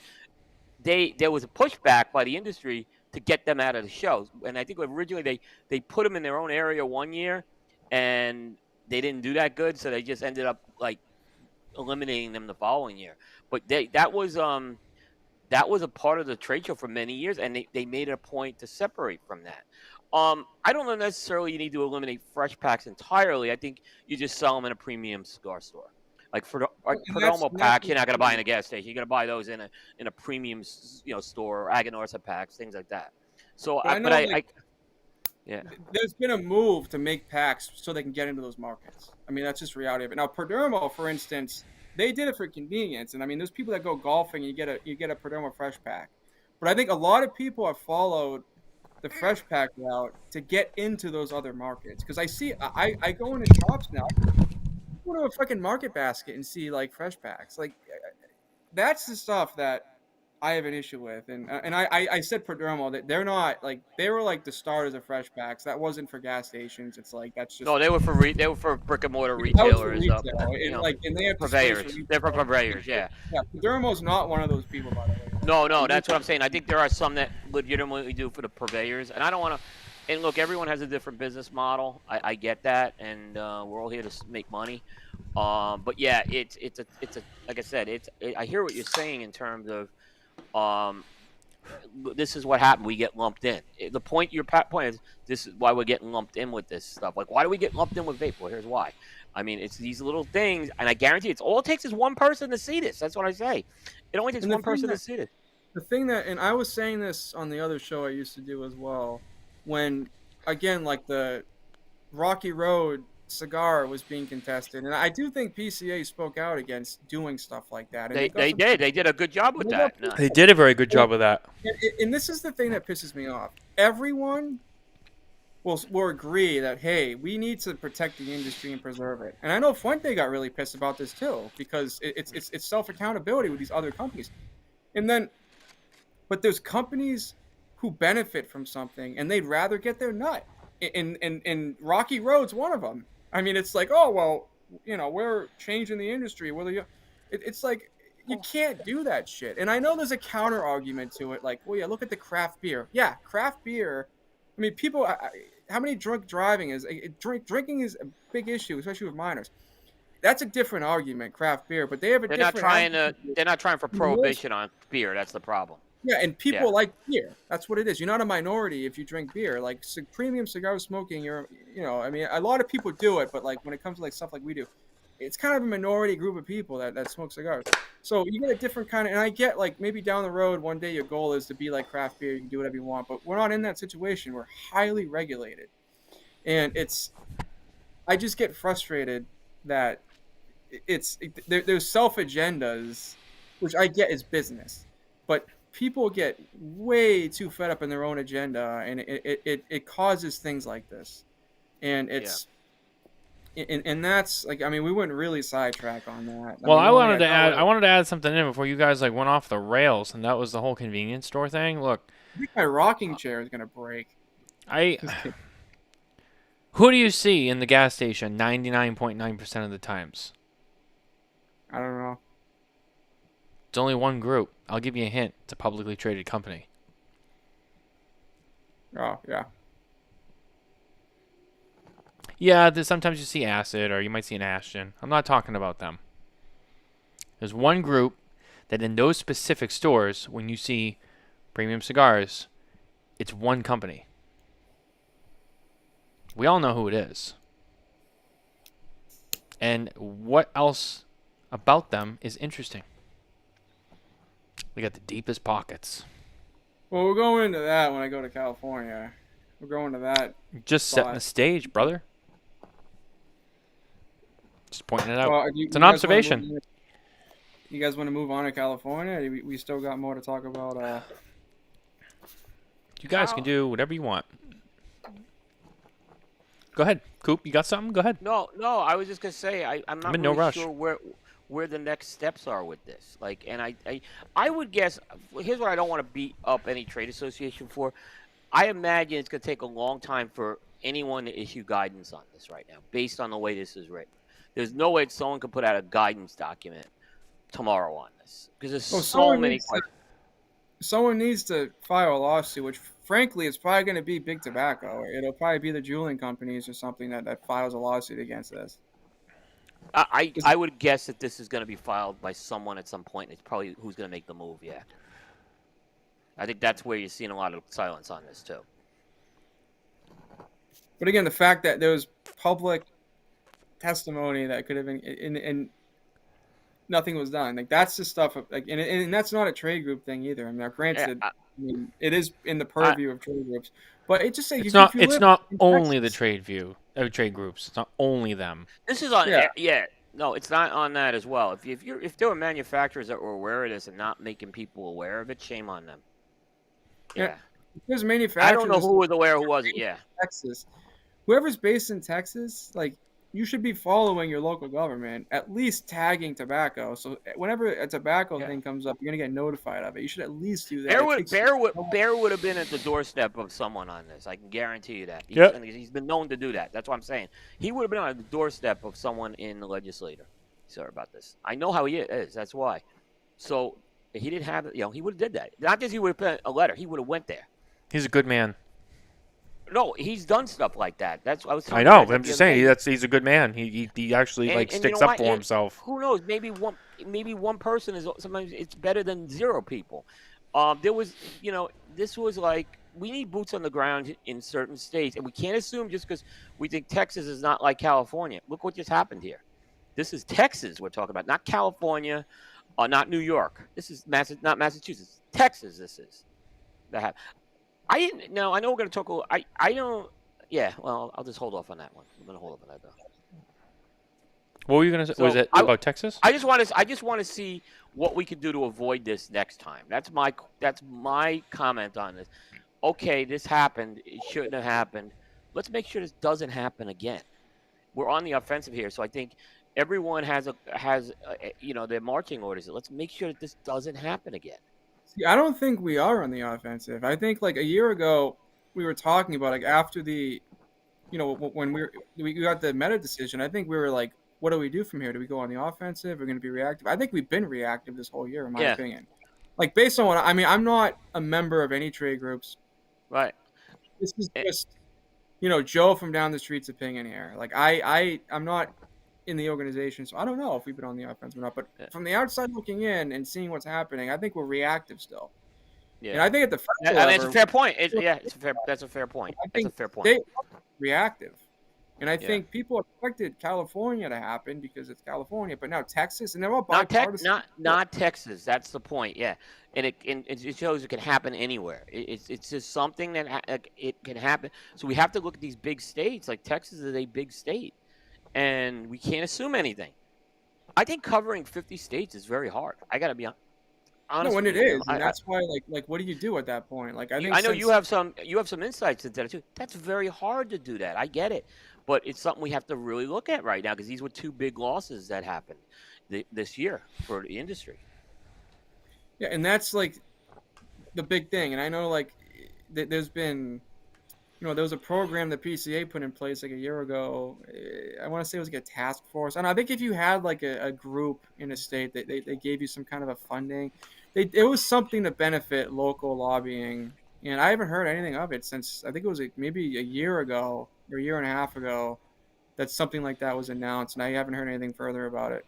Yeah. But I thought that was looking like the solution is, like, let's try to build something up in the States. But it's what we're seeing now is time and time again, like we're doing well federally as of this point, but state-wise, it's very reactive. I mean, like Bangor, Maine was kind of a joke a couple years ago. You have the smoking ban in Brookline now. You have California that happened. Now you have Texas. I mean, those are like 5 states that are, well, not like Maine hasn't. I don't think Maine's blocked it out yet. Maybe they did. Bangor is just a county, obviously, in Maine, but it's spread and stuff happens a lot. And it's not like, oh, we're gonna add taxes or do a tax cap. It's like prohibiting you from doing something with tobacco, and it's bad. And I think it's just gonna get worse. Well, Coop, you're old enough to remember. That's not a knock, but you're old enough to remember. I want to. And I know you probably know this, so correct me if I don't have it right. But I'm just trying to get us close. You probably remember, in sometime between like '99 and 2002, when California passed like the no smoking ordinances, and they were like the first state to do it. You couldn't smoke in places, and it was like, oh, I can't smoke here. It was actually New York City did it before them. And then okay, well that also adds to my point. Yeah. Yeah. For reasons I really won't say directly. Yeah. But then what happened? Now you can't smoke anywhere in the country. Well, it starts one place. And all we want to have a separate area for people to have cigars, so they don't bother the other people. So what do all these businesses do? They went and they created non-smoking areas. Well, no, you can't have these. No, it's not enough to have these no smoking areas. Indoors. You got to go outdoors. So then the outdoor patios started happening. And then what happened after that? Well, no, we don't want smoking within 25 feet of any place anymore. So, I mean, when you kind of give an inch, they take a mile back. Exactly. Exactly my point. I mean, shit, there was a time you could smoke a cigar in a courtroom, and now I can't even have a fucking coffee.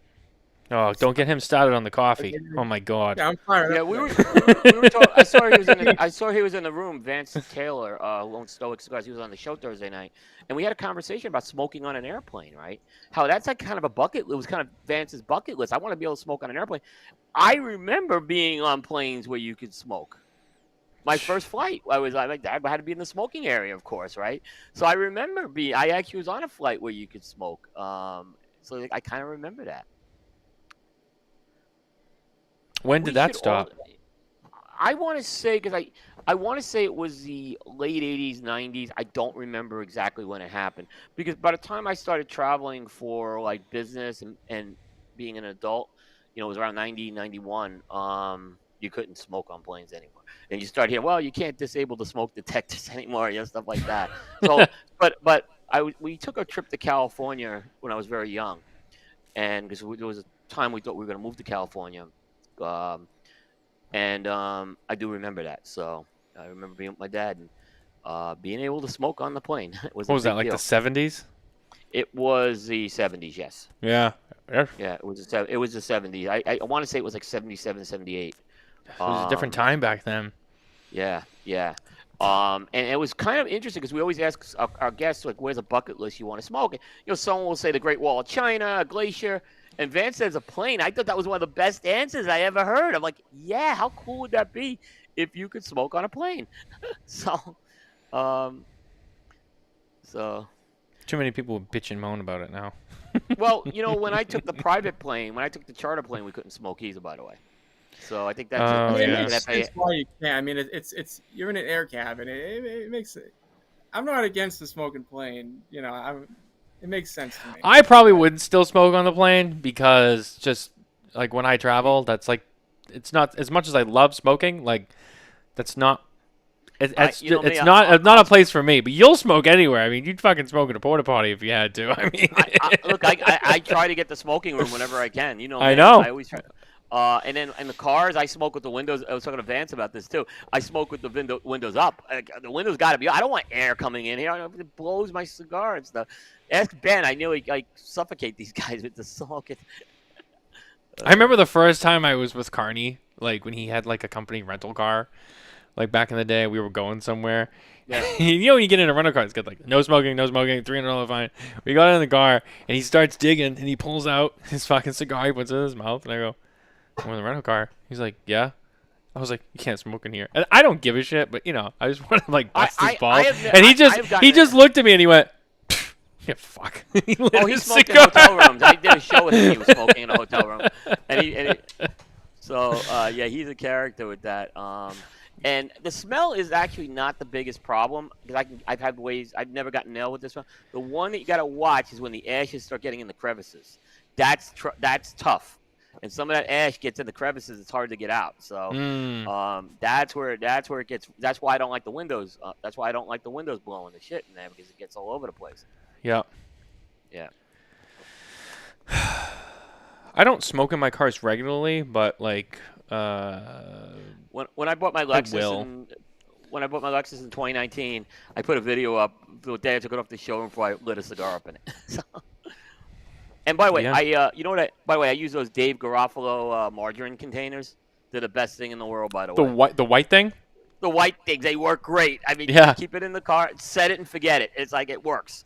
Trust me, I have a stack of them here. I use them quite a bit. So I take it and then I pop the holes in the foil, and then I just slide it under the seat.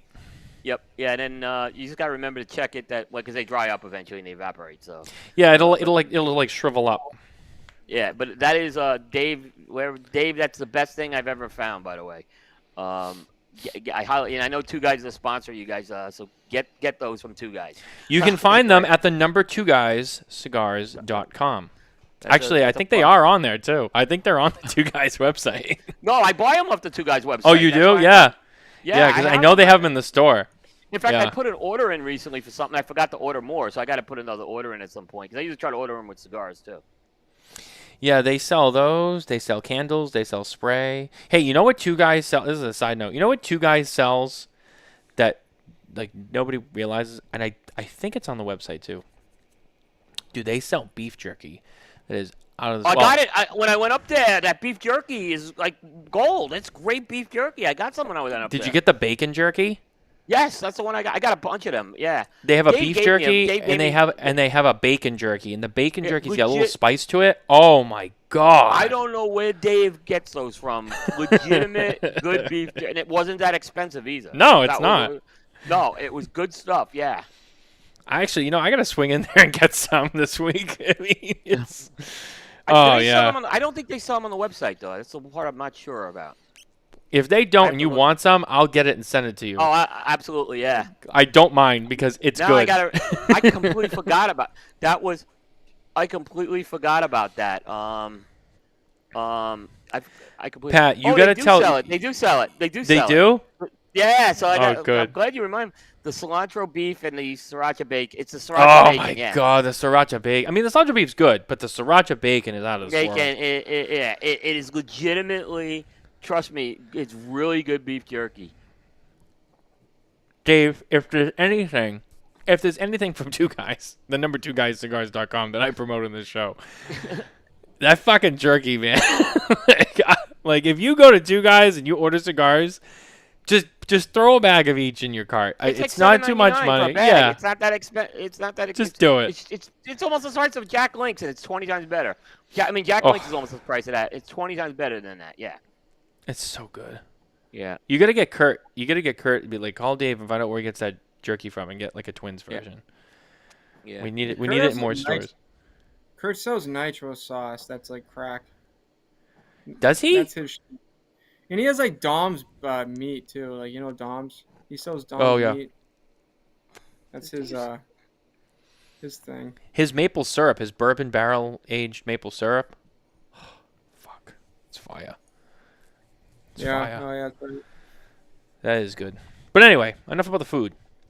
That's how this show loses its ground a lot of times. We start talking about food for 2 hours. As much as Jay's wife loves it, which I appreciate because, the Davis family is a huge supporter of the show. That's our food talk for tonight. if we have time later, we'll get back into it. But because I have a few things I could ask Coop about regarding some fast food, but I forget where we were with Texas. So yeah, I think we hit Texas pretty good at this point. Let's move on to California at this point. All right, so this might not be like the most fun conversation to start off with, but I feel like there is a lot of explanation here, and I talked to Josh before the show, so I do have some PCA insight on this as well that I need to. So let me explain everything, and I'll explain some of the PCA's position on how things were handled, and then we can kind of go from the conversation there, because I think it's important that like what Josh told me is signaled out as well, because that's important. Fine. That's fair. So we talked about this a few weeks ago with California. So they have the UTL, that's the unflavored tobacco list. So I'm going to give you a little bit of history on, I guess, where we're at now, going back to 2020, and then we'll kind of talk about the current state of affairs. So in 2020, Senate Bill 793 banned flavored tobacco, and then there was going to be an exception to that. So, and everyone knows about this in 2020 when flavored was banned in California. I think it's pretty common knowledge now that that's a thing. So there was going to be a carve out for potentially an exemption in premium tobacco. So what this also did that came after the fact is it's called STAKE. So that's Stop Tobacco Access to Kids Enforcement. So that actually permits the Attorney General, it delegates power. We talked about this in the past, like the legislature makes law, the executive enforces law. So the STAKE permits the AGs to enforce the legislation, but it also gives them power to like make this list that we'll get into shortly.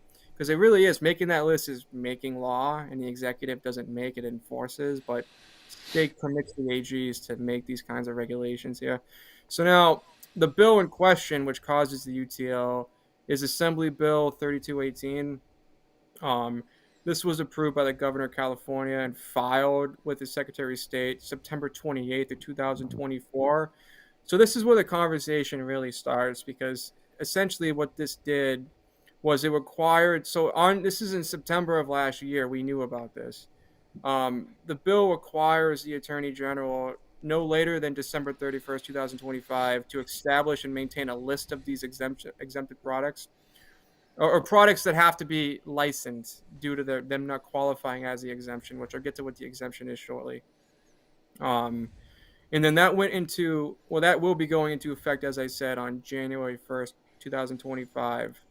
So that's kind of the state of affairs now. So I know like the conversation we had was, we knew in September last year that there was a list coming. Now, I don't think we had any certainty on how stringent the registration requirements would be and how much money it would cost. So those are all questions we had. But we knew that there was a list coming. So what happened was on August 6th, there was the UTL list and requirements made, which essentially what the requirements are is you have to pay a $300 initial fee. So now we're talking, you have to pay to register SKUs. So for instance, like I'm smoking an Añejo Shark now. If I were to sell this, and the exemption, like it's be $12 wholesale, amongst other, like you can't be characterizing flavors other than tobacco. But wholesale needs to be over 12 to be exempted from this requirement to register, which, as we know, most products in the industry are under $12 wholesale. So the Ineo Shark would have to be registered. So there's a SKU for Ineo Shark, and that is on my single. But then, as everyone knows in retail, boxes have SKUs. So essentially, you have to register the box SKU and the single SKU. So there's $600 right there for the initial payment to get the Ineo Shark. And there's a $150 annual fee per SKU every year. So again, now that's $200 a year for the Ineo Shark because you have the box SKU and you have the single SKU. So and then on top of the payment, you have to send a box or a package of that product to you have to give like details, like like the gauge. I don't know how in depth the requirements are for that, but you have to give like the gauge, the length. I think like maybe what the blend is, and different qualifiers like that. And then you have to certify that it's no characterizing flavor other than tobacco. So that's where the big mess comes in because it's expensive. And I'm talking if you have like or take like Perdomo, like they have like standard like 6 sizes per cigar. So that's 12 SKUs they have to register. In their fresh pack is a SKU with the 4 cigars in it. So you can see how this kind of escalates a bit. It gets pretty expensive. So that was announced on August 6th. So now the problem is and this is where I'll give I talked to Josh, and he told me that for the past 2 years, when this started going down the pipeline, he was involved in the PCA was having discussions in California with the AGs regarding this. And the reason why this caught everyone off guard, and I looked into this too, is what the AG did is there's something called an emergency regulation. So there could be a finding of an emergency, and essentially what that does is, as we know, like in like the deeming rule, even like this Texas period, there's a comment period for different regulations. If there's an emergency found, what happens is there's no comment period, or there's either I think it's like a 5-day period for comments, or there could be no comment period because it just gets put into place immediately. And that's what happened here. Is the AG found an emergency, and this finalized list was essentially introduced overnight. You can almost say.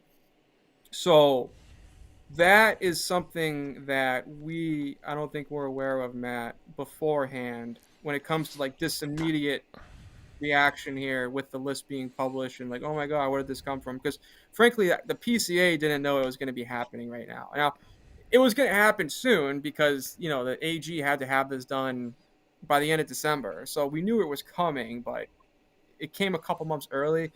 And what it is after it was enacted, you have 45 days to register. So Josh has indicated to me that they're currently have that extended to the end of the year because, again, this came out of nowhere. Like, knowing that it was going to come before the end of the year, like, I think the anticipation was you have until the end of the year to get these products registered. But since there was a finding of an emergency and this list was finalized, it cuts back that time now.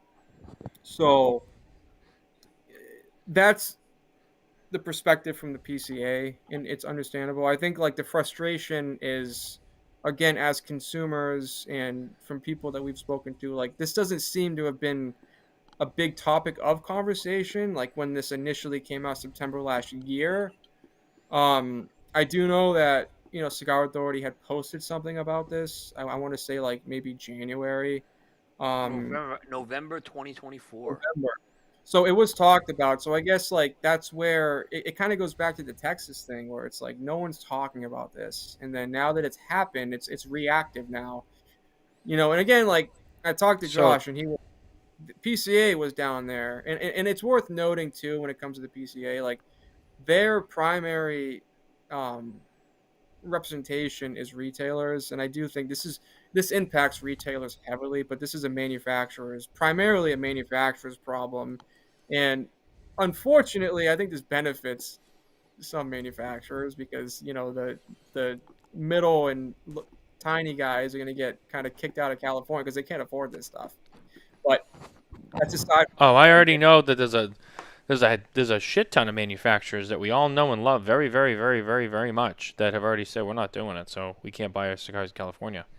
Yeah, it's kind of like you have to give a box of cigars. Like, what do you do with it? Like, some asshole is going to be smoking them after they like, oh, let's weigh this thing. Yeah, it looks good to me. And they take the box home with them, fucking dicks. But anyway, um, so that is like the PCA end of things. Like specifically, is according to Josh, they were actively involved in this for the past 2 years. And again, like this finding of an emergency had expedited this process beyond what was being prepared. So that's that chunk of it. So now there's a lot of legal issues of this as well. I'm not really. I don't want to bore people. I don't think anyone really cares about the legal issues, but like there's one quick concept that it's kind of funny because I had a fact pattern in law school that was essentially like this type of a situation. It was involving cigarettes, which is kind of ironic, but it's under the enumerated powers, the legislation they can. So the federal government can regulate interstate commerce, and that's again, it's an enumerated power. So that's one of the fundamental abilities of the legislative branch is to regulate commerce.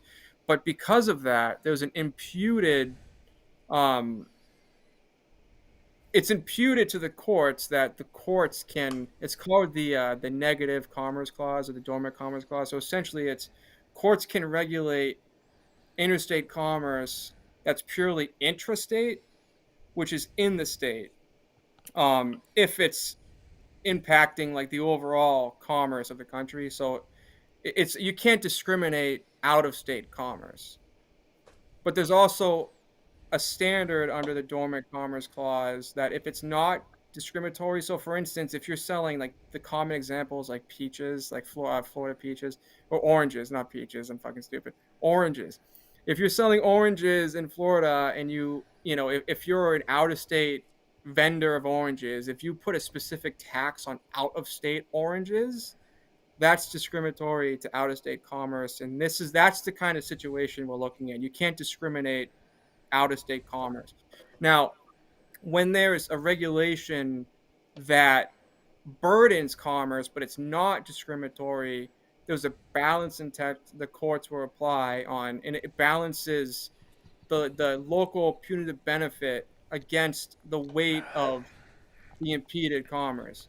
So it's called the Pike test. That's the legal case where it was first, from the Supreme Court where it first came.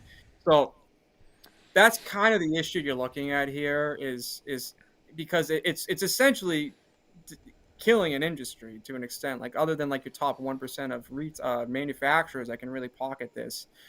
And frankly, this finding of an emergency, like I'm not well versed in California law. I don't know what scrutiny there is to find an emergency. I know it's like the OATL or something as the agency that you have to submit that kind of a request to. I'm not sure how that works, but I mean, California is doing some, shady shit with this, and it's again like where we're at today wasn't anticipated by anyone because this finding of an emergency for this regulation wasn't something that anyone knew was going to come. So that's why I think we're in a scramble now because no one was prepped for it. And then Josh did tell me too that I think so back earlier in September there was something sent to the membership that was like, this is how you can comply and register, and here's also some ways to fight against this. So what happens is obviously you have attorneys that have to review these things. You can't just publish these things. So they were working on that for a while, according to the PC. So and because of that process of sending it out, it wasn't sent until September. And then again, this finding of an emergency shortly thereafter, these requirements came out. So this was something that they were working on longer than we know because again, the attorneys have to review these documents and make sure everything's up to shape to send out. So that is the PCA end of it. Josh and I had a long talk about this and he cleaned that up with me. And so I thought that's important to say as we get into this conversation because it wasn't like, suddenly, oh my God, California is falling apart. So I think that's important say as well. But I think all of that is great information, and I think that it's great that the PCA is doing things. And I never thought or said, once again, to make it very clear to everybody, that the PCA was sitting on their hands with their thumb up their ass. I never said that. What I said was that, and maybe I wasn't clear enough, but let's just make it for all three of them, PCA, CRA, CAA, okay? Let's just make it all three now, so that they all can be guilty together. They may have been doing stuff, which is fine. But I think the issue that I kept trying to express, and everyone kept sending me links to this thing that the PCA posted on August 15th, 2025. Like, oh, look at this. They said something. I know they said that. Because that's how most people found out. What I was talking about was, how come nobody heard about it really before then? Because it really wasn't a big, well-known thing with a lot of people until recently. And I've heard from manufacturers who were like, what the fuck? Now, the PCA says that they've told manufacturers, but why do I have principal owners telling me they're like in a fucking scramble now and they don't know about it? There's, other people who've made comments and who've reached out to me and been like, I didn't know anything about this, or like, why wasn't there, a call to action sent out, or like, a lot of times you get things like, oh, in Illinois they're doing this, like, click here, blah blah blah. Like, I didn't really see communication on this, and it's kind of like what Coop was saying earlier about, like, why are we not trying to get boots on the ground? And and this is one of those things. I mean, it goes back to Texas. There's a lot of issues, like those people that live in California, and this primarily impacts, distributors, because you have to distribute in California, and manufacturers. So it also obviously would impact a retailer, because it's you're selling cigars. That's what they do. But the primary populace is going to be distro and then manufacturing.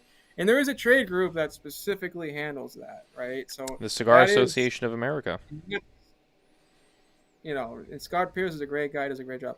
But that trade group also, like, I haven't heard anything from the CAA. And again, big manufacturers benefit from this. So I don't know if I'm not saying that that's why the CAA was quiet on this. That's not at all what I'm saying.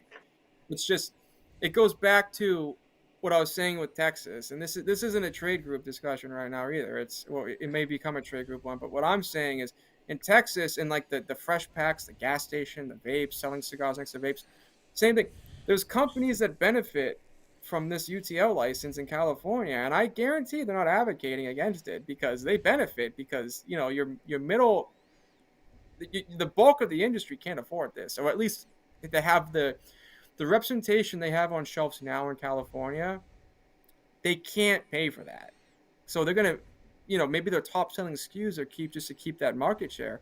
But there's companies that are like, oh yeah, like, we're going to get like all of California now, because every SKU we have is going to be on the shelf. And it goes to wholesalers now. If you're selling to a wholesaler at the trade show, and they're only buying smaller amounts of your product, you may not get the same deals, but then like these big companies, it's going to be business as usual, right? So, and it sucks for companies, because if wholesalers can't sell to California, I mean, they're not going to buy as much from that company either. So but again, it goes to, like, there's personal agendas in the industry too, and that goes beyond the trade groups. I think, like, and this has been said for a long time as well, like, people have to sacrifice. I mean, there's been numerous discussions like that. Everyone's got to kind of come. I mean, we have 3 trade groups. They all do, like, their own part.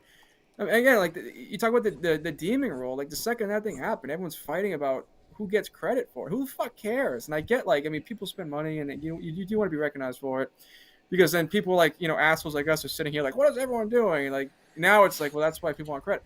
But it's just like, it seems like things are so divided too, and it's so, I mean, so I'm going on a side tangent now, but the crux of the thing is, this was being talked about in November by Cigar Authority of 2024,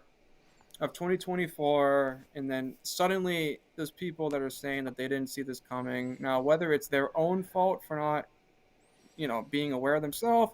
I don't know who the blame is. I just know that there needs to be better communication. I don't know if it comes from Correct. the top down, if it should be more of the bottom up, like the average consumer should be more educated, which would promote the retailers being more educated, which promotes the manufacturer. I don't know which direction the fix needs to be, but something does need to change because again, we talk about Texas and then now we have California, and again, like it's expensive. It's this is like I'm sure we were expecting something from California. I mean, frankly, like people are probably like, "Oh, I'm shocked they didn't just ban smoking."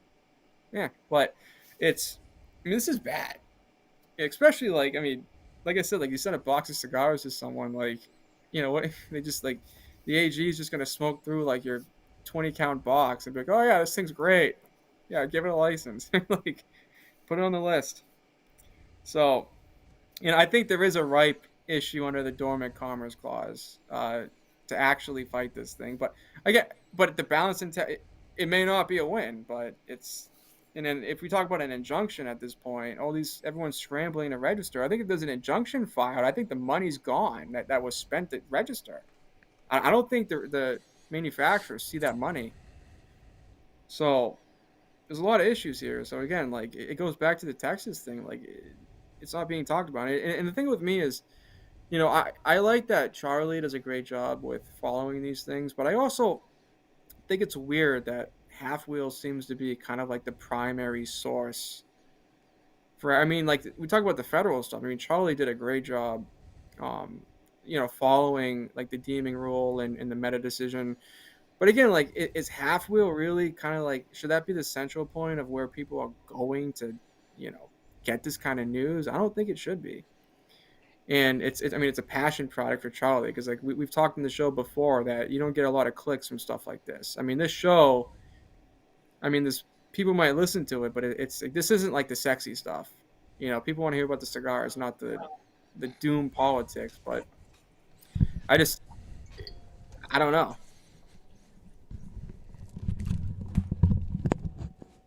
Yeah, it presents a little dilemma for me because I'm still a small media outlet, right?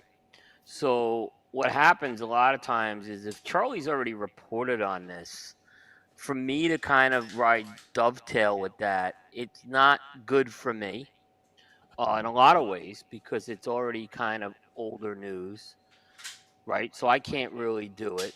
And nor do I want to put cycles in to validate everything he's doing. So the end result is if it's not timely with me, I'm not really interested in it. Because again, I only have so many hours in a day. And I have rare days like today where I actually was able to kind of take a day off. So it does present the problem that we need to kind of get this stuff more timely and also be respectful to Charlie. Why should I be dovetailing everything that he reports? It's not really fair. It's not good. It's not being a good. They've been always really good to me. Those guys at Half Wheel. So I want to respect them that they're doing their diligence and work.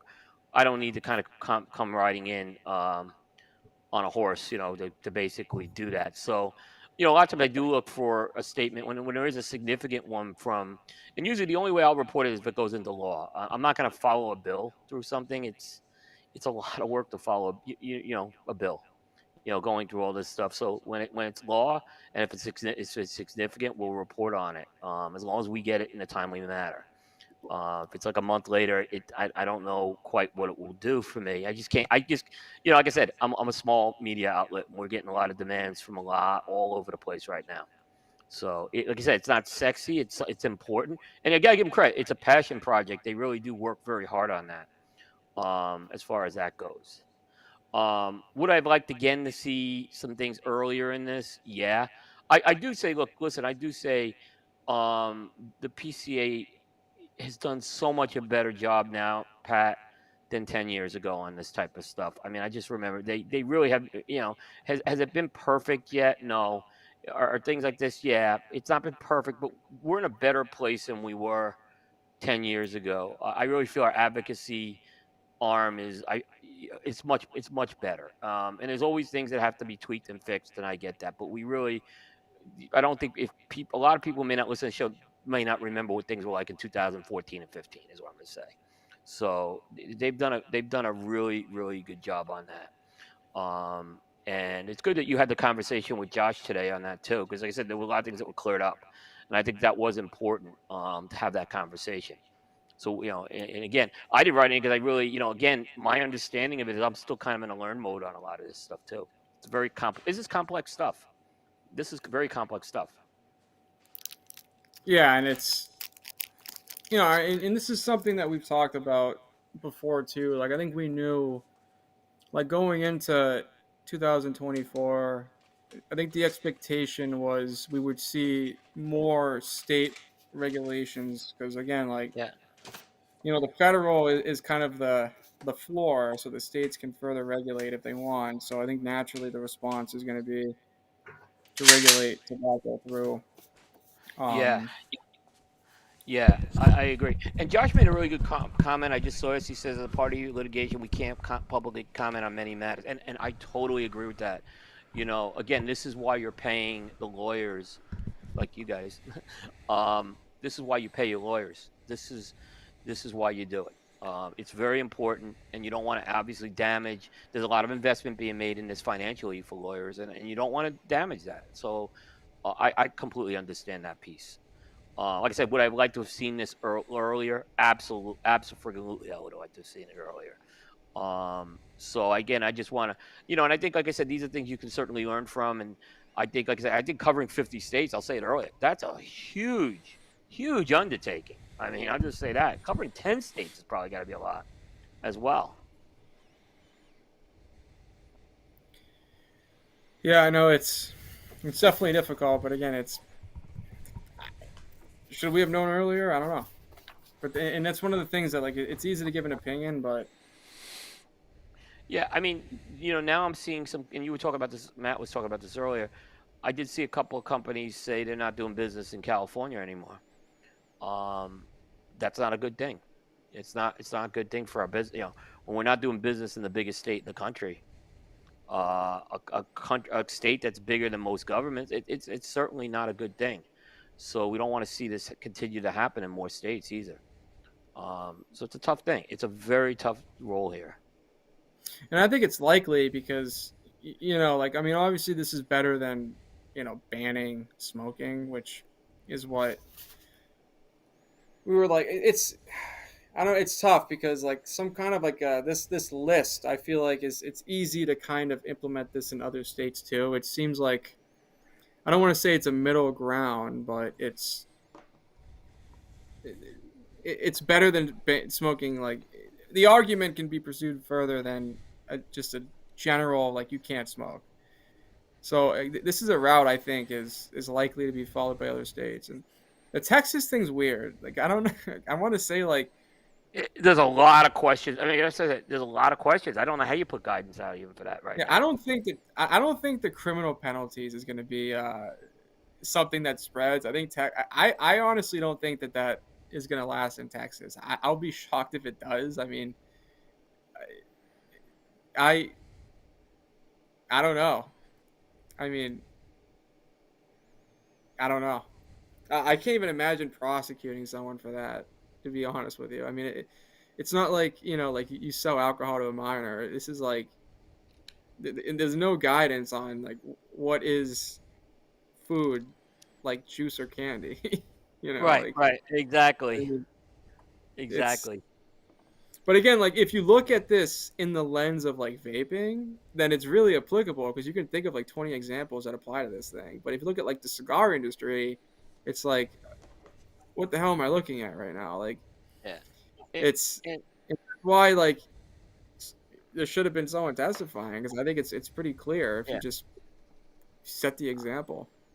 I want to look at the flip side of things for a second, like when you give an answer too quick, right? And I'll say this: this has been an issue I've seen with BCA, the boutique cigar association. I feel like sometimes they make statements way too early. They haven't analyzed the situation. It's more like knee-jerk reactions. You don't want that either, because then that is bad advice you're giving or bad opinions that haven't been vetted or validated, and that's been a big criticism I've had with the BCA earlier, and they've gotten a little better about that over the past couple of years, but they still, I see, do it from time to time. You don't need to immediately make a statement and say anything. You sometimes do have to really analyze this stuff, because these are complex issues we're talking about here. Yeah, and I agree with that too. I'd rather. Yeah. I mean, there's a middle ground. Like, would you rather a premature versus late? I mean, I think I would go with premature just so I'm on notice. But it's like you don't want to have a sloppy guidance. No, absolutely not. Absolutely not. Absolutely if not. you misguide someone, then that person's in a bad spot. So absolutely. And like none of this is easy either. I mean, it's one of the things too. Like, it was a good point that Josh brought up as well, that this is a heavily regulated industry, and you're fighting uphill too. So there's going to be things that happen that aren't good.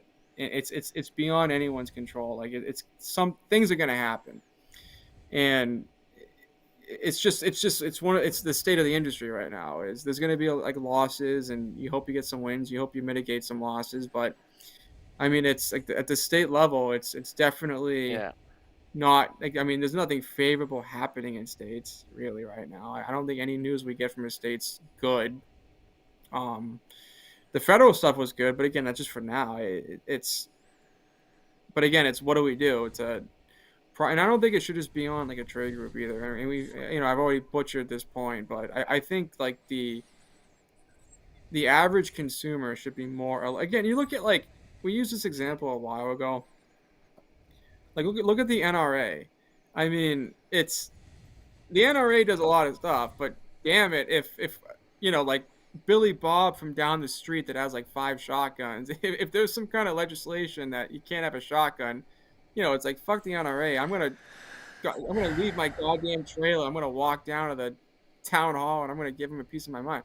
Like, the NRA. It's a much more active consumer base, and again, like, you're comparing like the Second Amendment and rifles versus tobacco, so it's very different. But it's just an example of like a really involved community versus what I'd say your average consumer in the premium tobacco industry is more of a passive consumer base. Yep. Sorry, guys. I have to admit I was checked out for a minute there because there was I know you had something going on. Yeah, I had to go load the shotgun just in case. There's 2 armed people on the loose in town right now after a massive shooting 10 minutes away at a country club. And so I had to make sure that Nicole was okay, and I had to make sure that I had my Second Amendment right ready to go. So you never know. So yeah, that's what this is happening like right now apparently. It's pretty bad. Sky Meadow, well, because you live around here. Sky Meadow Country Club, multiple injuries, 2 shooters on the loose, 9 ambulances, SWAT team is active in the area.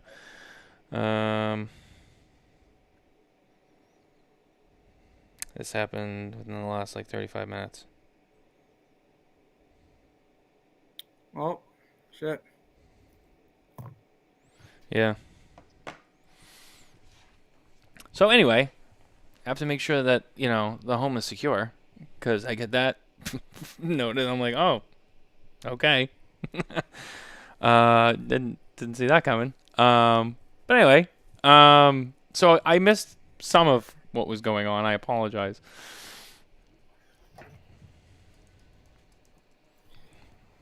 Yeah, we just kind of like wrapped up the California portion of everything. Yeah. Which more comments to be made, but I think, I mean, at least from like the legal needs portion of it, I think I kind of. No, I mean, I really didn't have like as much to say. I mean, I wanted obviously you guys to be able to speak freely. I mean, I obviously I understand that PCA and others are trying to work on it in aspects. My only thing was, as we've been talking about amongst ourselves, I just feel like there should have been more communication and transparency on it way back in the beginning, not September of this year and all that. that was everyone keeps coming after me about this thing that was posted on like August 15th, and I'm like, I know about that. That's not what I was talking about. So again, I don't know how many times I have to say that, but okay. And Coop and I were talking about it before, and it was like, why didn't we know about it, and this and that, and there's been manufacturers like, again, we already talked about it. That was my only thing, and I wasn't trying to destroy the PCA. I wasn't even pointing the finger at Josh. I've said time and time again that I thought Josh was doing a great job with a lot of things, and I know he's on top of things. So that wasn't to say any of that, but at the same time, it was more of a generalized sense of, and I know it's not just PCA. There's CAA involved. Cigar Rights of America. I'm going to be honest with you. So if you want to take some light off of PCA for a minute, the last month I've got nothing but emails and emails and emails about a challenge coin with Lito Gomez on it. I don't really know what that was about, but I've gotten some. I'd have to go back. I actually had to get the. I mean, actually, I think the challenge coin's a cool thing they're doing. no, it's cool, but that's the only thing I've heard from Cigar Rights of America. So and that's I think that's the category that I didn't mean to cut you off, Coop. This is a quick point. No, you're good. It's like, and this isn't like hitting the CRA either. But again, I think that the consumer base of the industry, because of how small the industry is, the consumer base really needs to be active, and we're not. And I've said, I forget, it was like a few weeks ago on one of the shows, but I've said that there's a responsibility, and again, I'll go back to Josh implemented this class in Florida. And that came after I was kind of it's not because of what I said, but it just happened to be kind of simultaneous to when I was saying this is I think the trade group should be focusing on educating the consumer. Oh, it's very important. Case, Josh is doing it for his retailers, which is who his primary support is. So I think the CRA needs to do better than just selling packs to consumers and saying it's a consumer-based organization. I think there needs to be something done with these consumers or something offered for the consumers as well. Again, other than the CRA pack, and the CRA guys are great, but other than the CRA packs, I don't know, at least I know that they fund a lot of the fighting, and that's, I'm not discrediting that at all. I'm not at all. They do good work, but the fact that the consumer base is who they're representing, I'd like to see more interaction beyond the CRA packs. And that's what I'll say about that. I think the consumers need to be armed a little bit here. A lot of that comes to just, you just have to care. So you can't make people care. But I think services through retail shops to permit them to do something, or at least centralizing, going on a website and having links to, this is how you follow legislation in all these states. Here's a link to your local, government website, and a link that'll bring you straight to, the tags for tobacco. I don't see that. That would be helpful, and I think that's probably more of a. Well, I guess any trade group could probably do that. I know, one of the projects I worked on when I was interning was, how to register, get an exemption to the smoking ban, the Clean Air Act, to have a cigar lounge in 50 states. So it's things like that. I think I guess material for people, I think is really helpful. And your average Joe is probably not going to testify, but it's just the knowledge. I think because again, the news doesn't talk about tobacco bans because no one cares about the cigar industry. But when it comes to the exterior people, but I think we need to do a better job educating people within the industry. And I said this about retailers for a long time. Retailers don't do a lot of, I'm not saying so I'm not going to names, but there's retailers who don't do a good job. And frankly, there's some retailers I know that don't even check IDs. That's stuff that's dangerous.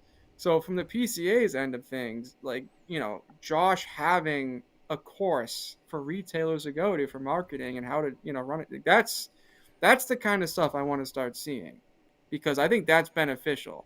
The trade shows are great, but again, consumers can't go to the trade shows, whatever. I like the classes. And I think that potentially is a step in the right direction to then maybe people take it upon themselves to apply what they learn and to follow these things and be more critical about what's happening. Yeah, I encourage everyone go into ChatGPT, look at responsibilities of a trade organization, and you'll see things. It's not going to be trade show. Education is one of those big components. We were sorely lacking with education. Again, going back 10 years ago, sorely lacking. And there's a lot of progress that's being made, especially under Josh's tenure. I give them a lot of credit on that. I think these are good programs. I know they're critiqued at times and stuff like that, but this is the stuff a trade organization needs to be doing. And I really feel we've gotten to a point of being like, I feel like PCA is now really becoming that trade organization. I remember when Scott Pierce at the Cigar Con, which Cigar Con unfortunately overshadowed a lot of other things. But that year he talked about the vision for PCA becoming a full service organization. He did, and there's been a lot of progress made. Maybe there's things that maybe I don't agree with, and that's totally fine. I'm entitled to opinion. But if I had to look at the scorecard, I'm like, this has been tremendous progress. And on top of that, they had to rebuild the trade show, which let's not forget. The 2020, everyone thought the trade show was going away forever. I can tell you there's people I saw commenting on Matt's thread today who were saying the trade show was dead and never coming back. And it's come back very strong.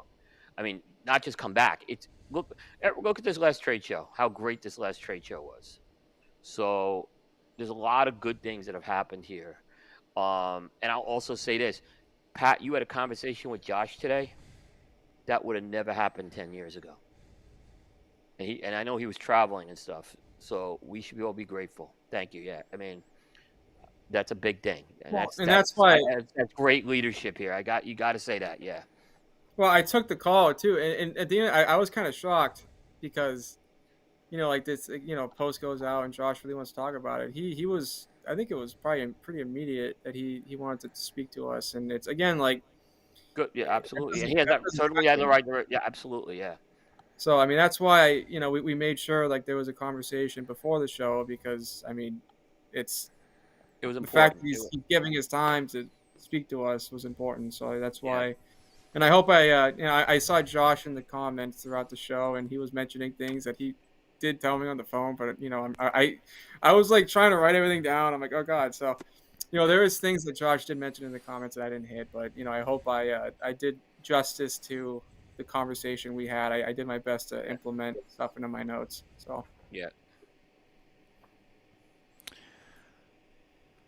I'm just getting caught up on the comments myself here too, guys. Sorry, I'm listening. Well, how do you see comments on this? I finally need to. There's a comment to the right of the window. It looks like a comment bubble, a square. You just click on that. Oh, holy shit! This is like, oh wow. You didn't know that after all this time? I never knew this. If I was aware you didn't know, I would have told you. I just assumed you knew. I didn't know. I probably. This is why I have so much confidence because. I mean, you don't see the people talking shit about you every week like I do. Yeah, I don't. Every week they're in there. It's like, oh, Pat sucks. What, get him off of here, and this and that. This kid doesn't know what he's talking about. Where'd he go to law school? University of Phoenix. Who the fuck's this kid? Yeah. He wears the same sweatshirt every week on the show. I know. Oh wow! All right, well.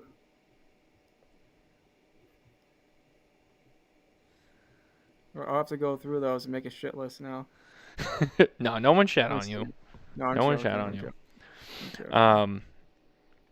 Yeah, no, sorry. I was trying to. I was also trying to. Everyone keeps texting me now, and I'm like trying to do this, and I'm like. Apparently, it was a wedding. It was a police officer's wedding. Oh, it was police related. It was police related. Yeah. They got one guy. This is in Nashua? Yeah. Yeah.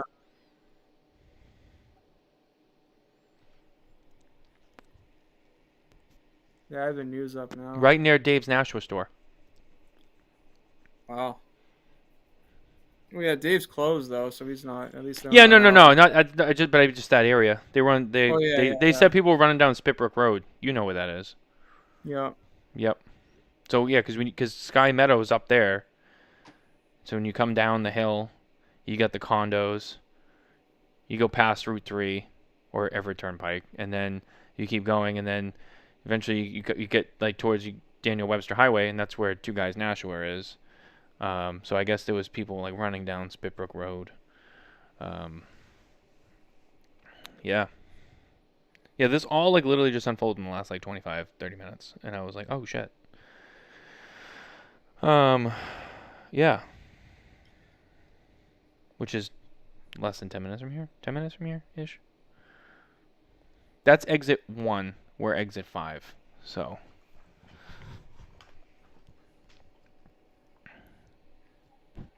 Is your dad with you right now, Pat? Is he sitting next to you? No, well, he's not in Nashville right now. Well, I just didn't know if maybe he heard anything or knows anybody. So I'm looking back at the comments now. So Joshua did address Texas. That's what I'm trying to look for here.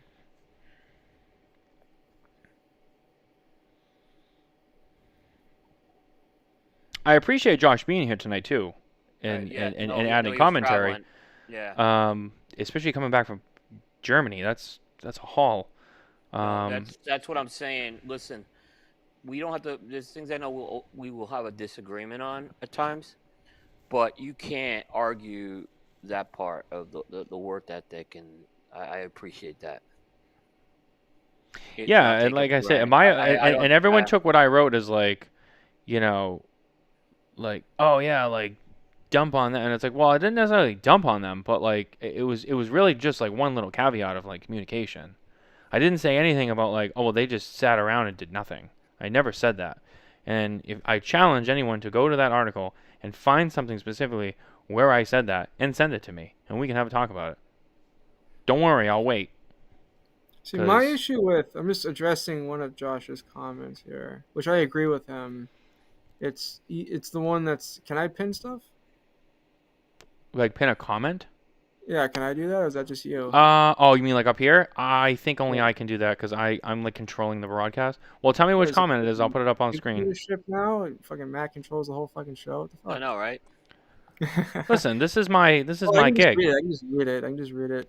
He said, for Texas, well, tell me which one, and I'll put it up on the screen too. Now you're fucking cutting me off, asshole. I'm trying to help you. Which one is it? It's the one that says for Texas in the Did Josh said it? So I know like what name to look for? Yeah. Oh, I see it right here. Okay, yeah, go ahead.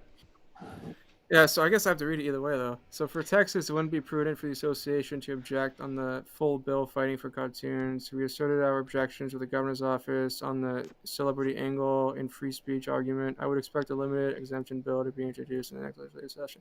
So I agree with that. I'm not like saying we should be fighting to be able to use cartoons. I just think that, the example that I thought of was Kurt did it's called the Cigar, Cars, and Cycles, and he had like his dog's name is Basil, and it's like this cartoon graffiti like Mustang, and his dog Basil is like, it looks like the fuck's that animal from Looney Tunes shit, the Tasmanian Devil.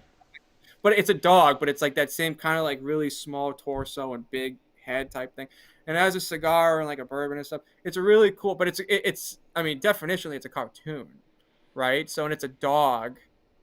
So it's that kind of artwork. I'm like, so it's not marketed to kids. It looks terrifying. It's not like a cute dog, but like, is that something that we can't do? So it's not advocating to have cartoons, but using cartoon styled artwork, which we see quite. Like you could say like Nikaruska Adobe is like cartoon artwork, but it's not like and it says like targeted to marketing for children. So I guess like that distinction to me is it's so broad and vague that I don't know like how can I utilize like the expression of cartoon type, because you have cartoon art, you have graffiti. It's a type of art. So how can I use that expression for marketing without violating that.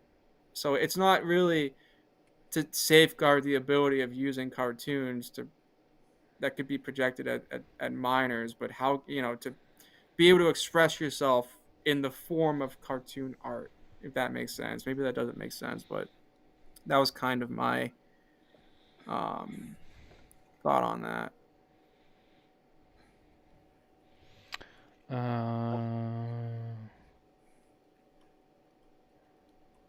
Hold on a second.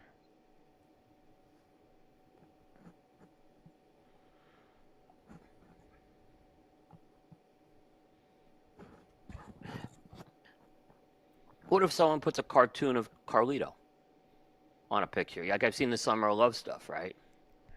What about the bobblehead? The bobblehead's like a little caricature of him. Well, and Dave's comic book that he did, right? Dave just did a cool. I got the catalog, right? It's a cool. I have it over there. Book. Yeah. So it goes back to like, can you sell cigar aficionado in a shop in Texas? I don't know. You know what I mean? Like, I mean, it's not a tobacco product, so I think these are a valid question. And maybe there's simple answers, but yeah, this is tough. Yeah. This is complex stuff we're talking about. Yeah, so it's in like the red meat lovers, like it's not an image of red meat, but it's called red meat lovers. So is that? What about Pete's pork tenderloin? Pork tenderloin wrapped up in butcher paper with the label on it, like, Yeah, and if it's a company that's making the product that's being sold in a shop, like, is it the owner that is it a conspiracy at that point? Like, how do you charge that? It's I know I sound terrible. I just would like to see most of this kind of. No, I'm not talking about the Pete stuff because that's like historic. But some of these food cigar releases need to just go away. I mean, like the cupcakes and like the stupid gimmicky shit. Whipped cream, Cool Whip, Duncan Hines brownies. That's the stuff I'm talking about. Yeah, I mean, Red Meat Lovers is the name of a club. It's not overly, it's not overly, It's not overly. It's not over the top. Well, there's stuff there. I mean, I think a lot of companies do that. Like you have like the porchetta, like the Liga. I mean, there's certain. Right. Those are fine. I mean, and there's yeah. I think like naming it is fine, but like the band having a cupcake on it. Yeah. I mean, like, I'm not even talking about the trademark infringements. I'm talking just the cup. Like, I don't need to see a vanilla ice cream cone on it or something like that. And when I hear this, Pat, you may not have been on the show. When I hear this, we just want to have fun. That's like, come on. This is not the fun we need to have. Like talking about trademarks, like Matt, this is a question for Carney. How would Bentley get treated in that? Well, Carney just started watching. Well, I think it's separate. I think it's separate from what I understand. So I think it's a completely separate thing. Yeah. No, it is. I mean, it's not Bentley, but yeah. I mean, the way that law is written, I mean, Bentley. I don't know. I mean, it's. I don't know. It's not a question. It's the one that really is interesting. Because when you mentioned that yesterday, I didn't even think of that. Like, you have Sylvester Stallone on the cover, and it's in the lounge on a table, right?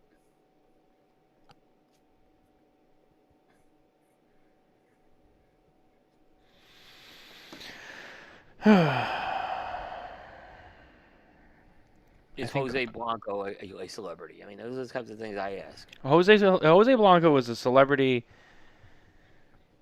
everywhere. Oh, you know what? The thing about that's weird is like every Jeff. That's a good point. Jeff makes a good point. What defines a celebrity?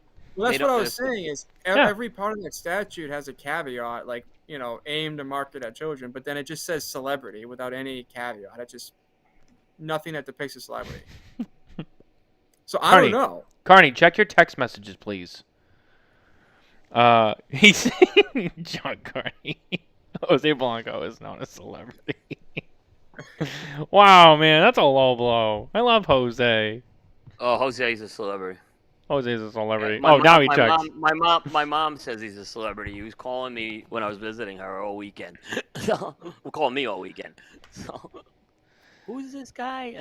I showed Who's this senior citizen that keeps calling you? She did a Google. He's like, wow, this is the guy calling you? I'm like, yeah.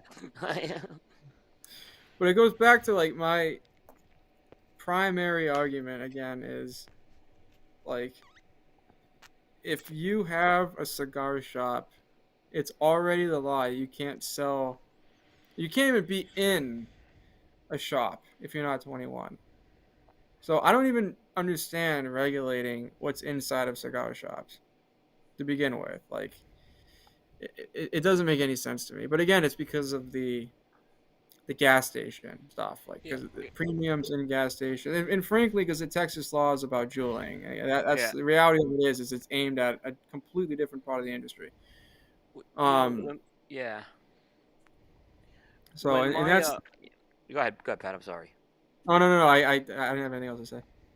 No, when my younger boys Peter and Steven were, this is about 12 years ago. They were younger, and they would love to come to our cigar store, and there was an outdoor patio, and they'd like to hang out there with me when I smoked because they kind of were treated like adults. But the owner was actually, and I asked the owner if I could bring him on the patio, and he was fine.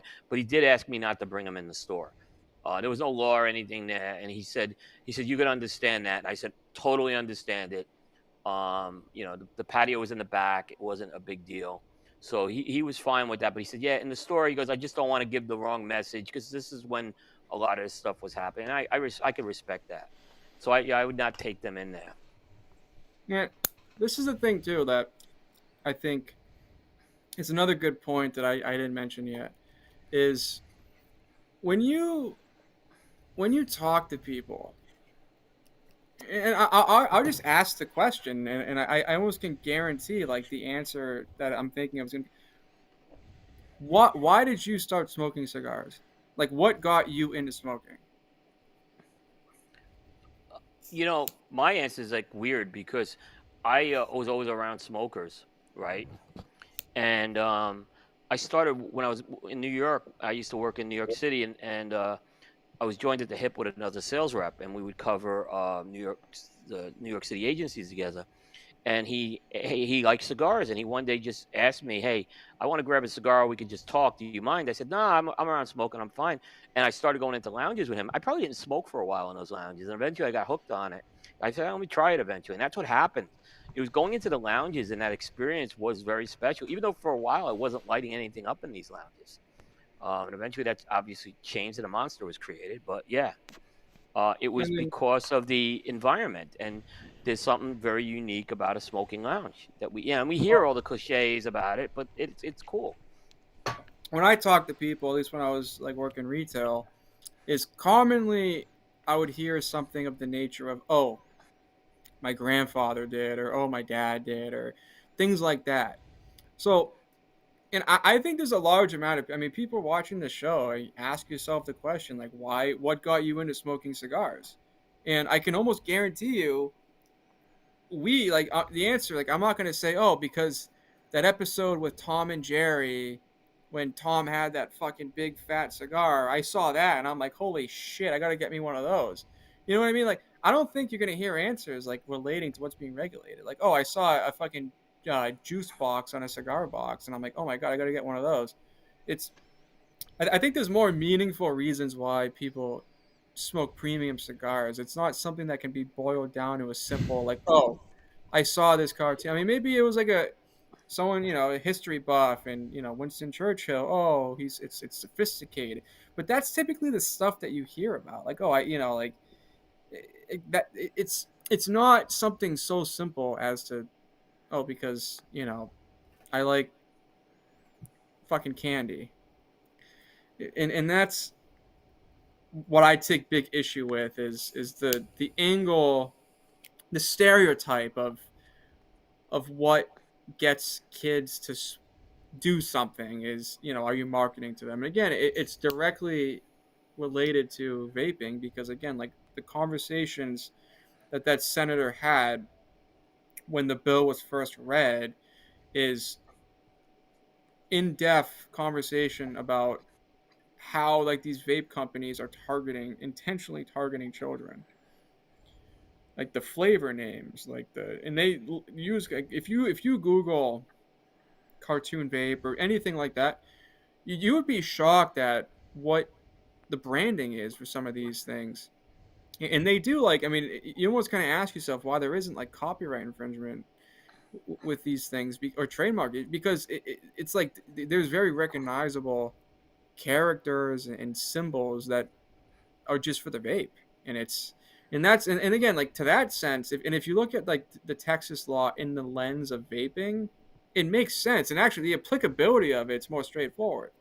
But then you apply it to the cigar industry, and you're like, well, what the hell? Because a vape company isn't like, well, what if David Ortiz shows up to my shop for his cigar, or what if Guy Fieri shows up for his cigar?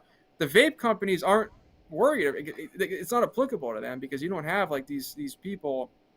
And one of the funny things I see too is, for instance, like Louis Tion, like, and Matt, like, your dad works for at Fenway, like, they have that image during the game of him smoking a cigar. What, the Cuban Missile? He's smoking a unbanded cigar on the screen. So it's just funny, like the how different. And again, Massachusetts is heavily against smoking. And again, Louis, he's a legendary figure, celebrity, whatever. But there's an image of him. Kids go to baseball games. This role model person is on the screen smoking a cigar at the Red Sox game. Like, how you can't have it both ways either. You know what I mean? It's just like the state of affairs is just so weird to me. I like Carney's comment here. Telling celebrity his or her cigar product isn't allowed in the state could possibly save said celebrity from him herself. That's just ridiculous. Like, that's just stupidity. Like, I'm sorry. It's stupidity. Like, I don't want to get political here, but, like, it's just fucking stupid. These are the problems we as a society have today. You get too much of this bullshit going on. And it's not just with us. It's with a lot of shit. But we deal with it because we're, tobacco is, public enemy number one. Like, the problem, I'm just going to say it. The problem that we have today is that there's too many people out there who, A, just trying to line their pockets, and or B, they just don't know how to fucking mind their own business. That is a problem that every single person in our society today has. People can just not mind their own business. I'm not just talking about cigars, but obviously it also affects cigars. It's like always, someone's always out to, like, interrupt someone else's life. Always. Every day.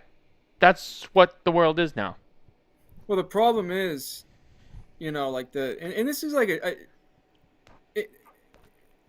the industry. So excluding premium tobacco, like, because we are under the umbrella of overall tobacco.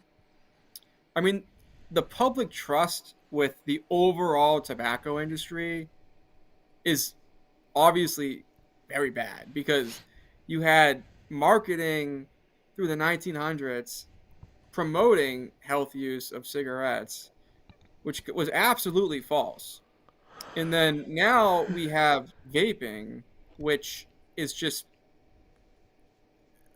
like, I mean, it wasn't even regulated that way. They're catching up from, like, not from this thing just blowing up out of proportion. And we talked about Europe, how, like, all those anti-laws are passing primarily because of vaping.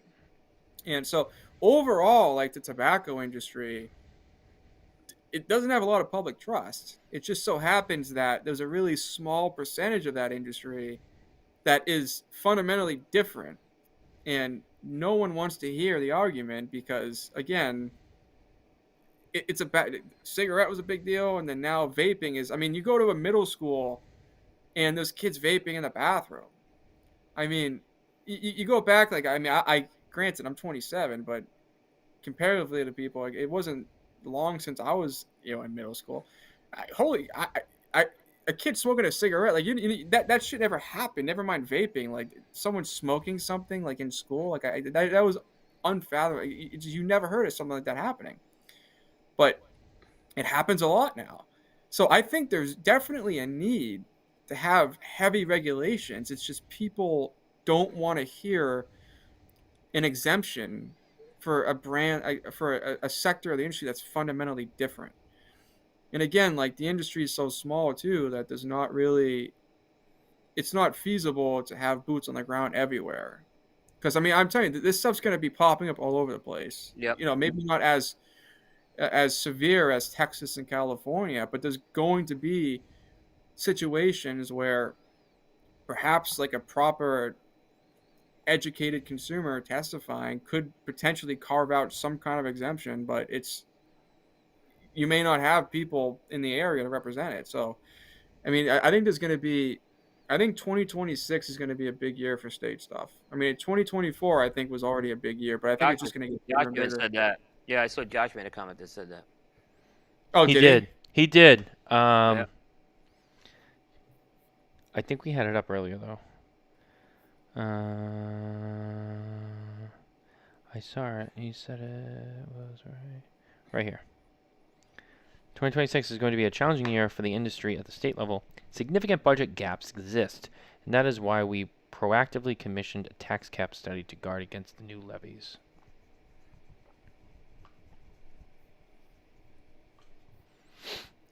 Yeah, and I don't know if this is what Carney's saying with his Texas, like his most recent comment. I think that kind of dances with the point that I made. Do you mean this one, the Texas laws example? Yeah, I guess it's not really the playbook getting used against us, but I do think that our involvement with the other sectors of the industry being like, your tobacco product expo, is that what it's even called? Is it tobacco product expo? It was. Now it's total product. They changed it like 2 years ago. So that's our involvement with them, in my opinion, is going to be used against us, because when we're trying to set a distinction, I think if there's a politician that knows enough to look into these trade shows and that we exhibit at the same show as like vaping and whatever other shit they have like edible and stuff there, whatever the fuck they have there, I think that's going to be used against us 100%. And the fact that we're in gas stations, it goes back to, I mean, I think my rant from 2 hours ago, like, premium should not be in those areas. It shouldn't be in gas stations. It just, I get it's profits, it's whatever. Like, there's not a lot of cigar shops everywhere, but I think that's going to be the kryptonite down the road. Yeah, and that's the thing. Things are going to get used against us. And this all goes back to like the FDA thing, the meta decision. That was a big deal. Like, don't get me wrong. We all celebrated it. But we were also told, like, not by them, but just in general, we won this battle, but that doesn't mean that it's just, we're good now. And now I think what you're seeing is some of like what the alternative is. Like, okay, the states are going to start going after stupid shit one by one on their own. Or, they're going to go after a full flavor ban first, and then they'll use that ban to try to sneak other stuff in, or they'll go after something else and they'll try to take that down. And, in the NASM report that came out a few years ago, they talked a lot about cigar marketing. And they referenced Arturo Fuente's Birthplace of a Dream ad. They referenced at the time Drew Estate was doing the Savage Feast, the 25th anniversary, and the party that they were doing and all that. They referenced that stuff in there. And it's like, now what are we seeing? Oh, Texas got this whole thing about the marketing and the advertising towards kids. So it's that's primarily vapes. But again, like if you go to Texas and you make an argument, I think that there's fundamental constitutional arguments there. They don't even have to really go into the nitpick. I think like the juuling, that sounds like I'm like an old guy. The vaping industry, I think, has an argument against it too because of how the law is written. But now pretend that the law was written perfectly and there's no constitutional issues. It's just like, this is your life now. This is it. The next step is for us to get an exemption. And now you have to argue that you're different. And that is where the issue comes in when you're in gas stations. Because again, when you say marketing to children, one of the best arguments we could present is we don't sell products in an environment where a child is permitted to be. That would be a great argument, by the way, but we can't do that because we're in gas stations, we're in fucking supermarkets now. Like you don't have that argument. And I think that, well, for one, that's a big argument that if we had that in the bank, like it's still not guaranteed it'd be a win, but it'd be really helpful. And the fact that, again, you go to a gas station, there's a little locked cabinet that's not humidified because, that's why we have fresh packs, because they don't take care of humidors there. And it's a little locked cabinet with vapes, with tobacco, and, you might have like I'm not going to name brands. You might have like a cigar next to a blue Raz vape pen. That's not a good scene. And now your average person doesn't go into cigar shops because they don't smoke and have no reason to be there. Hence is kind of the argument why you shouldn't regulate what's in cigar shops. But your average person goes into a gas station. They go into supermarkets and they see our products not displayed with the artwork that's intended, because it's not a cigar shop. No one gives a shit about the artwork. It's just sales. And they're behind a locked cabinet next to Marlboro Reds and next to vapes. Like that is what your average person's perception is of premium cigars. Is they're in little, like humidibags, those plastic bags. They don't know what the hell that is. To them, it's just a fucking plastic bag that these cigars are in. And they're locked behind a cabinet, and the person getting Marlboro Reds is like, oh, next to that yellow bag. That's the perception you're getting. And again, these are the people that you're going against when you're trying to get an exemption. And again, and that's one argument. The other argument is not making cigars that have stupid shit on them. But beyond that, it's true. Me, if you're making stupid shit on a cigar band, like say you had Mickey Mouse, if it's being sold in a place you have to be 21 to enter, then who cares? It's the fact of the matter is that's not the case. And I think that's the big issue. And it's an unpopular opinion because, again, when it comes to money, you make money in these shops. Like you sell a shit ton of cigars at a distro, and they distribute to big chains of gas stations, and you sell a lot of product that way. I get it, and it's a big sacrifice, but I think that our closeness with those other products eventually is going to be used against us 100%. We've been saying that for a while. This was a couple years ago, and Coop, we've talked about it on Spare Notes. We talked about it, like you said earlier, when the PCA sent out, the memo about the marketing with the bands and all that stuff, and then everyone gave them shit for it. Right, and look what happened in Texas. Look what happened in Texas. Yeah, Told you so. Again, the marshmallow cigars. And there's a few people who got very outspoken defending it. Right. And got on their soapbox and screamed and cried and tried to say we're changing the industry, but it's like, look what happened in fucking Texas. Yeah, it's exactly what happened. Like I said, someone saw it and said, "Whoa, wait, we have to also include cigars because it's going on in cigars." I don't care. It's absolutely what happened here. Well, again, there was 2 amendments made to that. So initially, again, I don't see what the amendments are. You probably can, but again, right. I don't do this full time, so I don't think I'm going to go that deep into it. But there was 2 amendments made to that bill, and I know the senator who initially proposed it was fucking gun-ho fuck vaping. So I think it was a fuck vaping law, and then I think it was turned into, let's just put tobacco in there, and then that's what it was. Yeah, because again, when you look at this law under the lens of vaping, it makes a lot of sense, and I think you can follow it pretty easily. Again, I still think there's some fundamental issues, but still, it makes sense now. When you throw in tobacco, and you look at it, it doesn't specifically say cigars or anything. It just says all tobacco products or whatever. It's kind of like a residual category. I think that was just added in there, and you see that a lot. And Josh would be able to tell you, when it comes to lobbying, bills get passed, and then the deliberation of bipartisan bills, if you throw this in there, we'll vote for it. And then there's always some negotiation done with bills, and it's called a Christmas tree bill, I think is the name for it. You put little gifts under the Christmas tree, and it's stuff that's not even relevant to what the bill stands for, but it's this bill permits you to have like 5 wheels on a car, but then also like, you can put a candy cane in front of you. It's just super irrelevant. That was a horrible example. I don't know why that was like my example, but it's a Christmas tree bill is what they call it.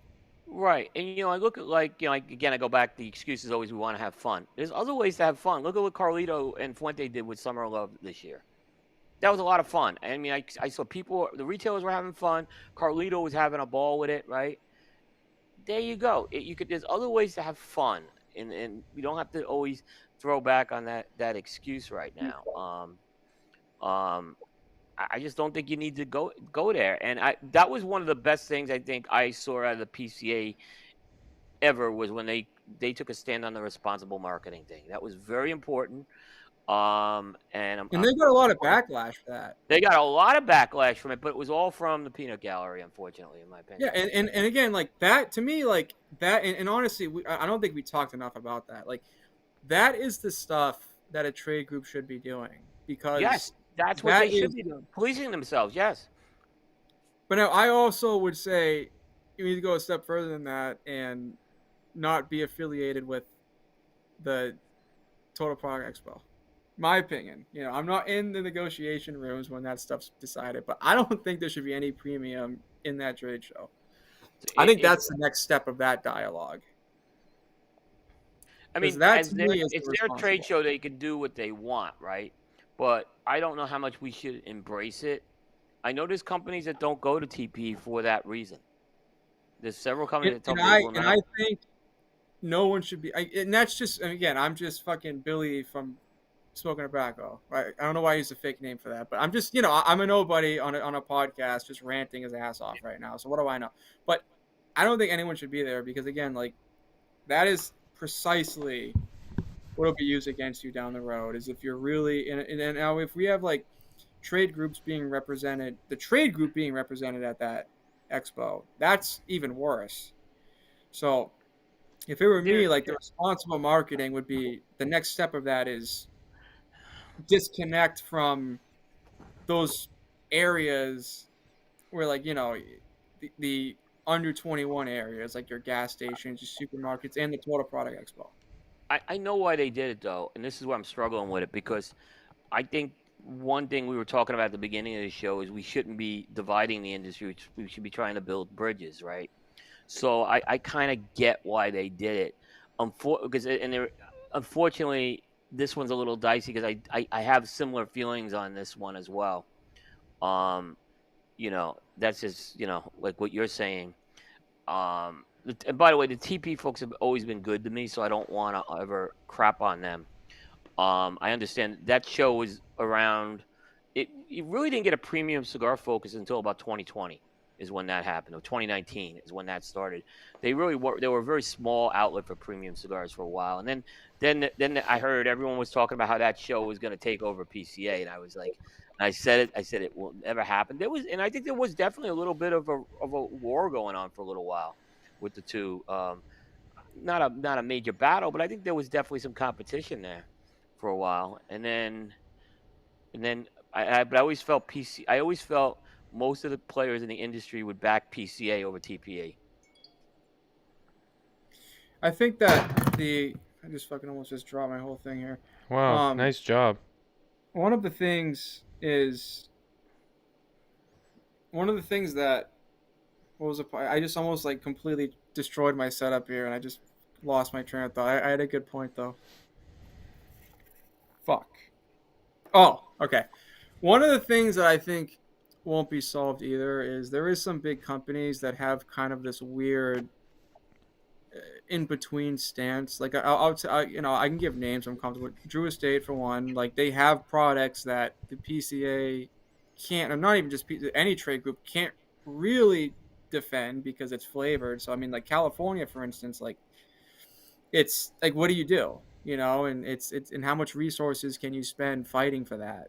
It's so you got to kind of choose your battle. So like a company like Drew Estate, the Total Product Expo, I mean, you got to fund that because they're more so in line with your acid and all that stuff. So I get there's going to be some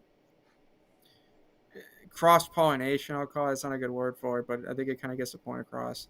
But it's it's I think the premium trade group going in with it is I take some issue with that. And again, I'm not at the negotiation table. I'm sure there's a reason for it I'm unaware of, but I don't think it's going to look good down the road. And maybe it's because there's some companies under these trade groups that have these products that like these like the primary trade groups really can't advocate for, and maybe that's kind of the way that they try to do their part there as well. But I don't know. I mean, I just don't think it looks good.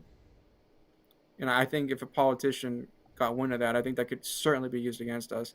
And maybe like the federal stuff with the FDA, maybe that's the shoot back too. Maybe that's cited. I mean, I think Matt was talking about like the Savage Feast and stuff was used. I mean, this is a new relationship when it comes to the trade show, at least. Maybe that's something that is used. And honestly, if I was on the other end of the argument, I wouldn't be doing like this bullshit marketing argument. I would use, like you're arguing that you should be exempted, but if you walk into a gas station or a supermarket, you're right next to these things. So how are you any different? Like that would be my argument. Whether or not there's any merit to that, I mean, I think there's an argument against it as well. But that would be like my first initial argument against like, oh, we're different, because you're not really like you're different, but you're not really like you don't look different, right? Like you have to really know tobacco to understand the differences, but the looks is important, and I don't think it looks different when you're going into these types of places. Fair point. Very fair point.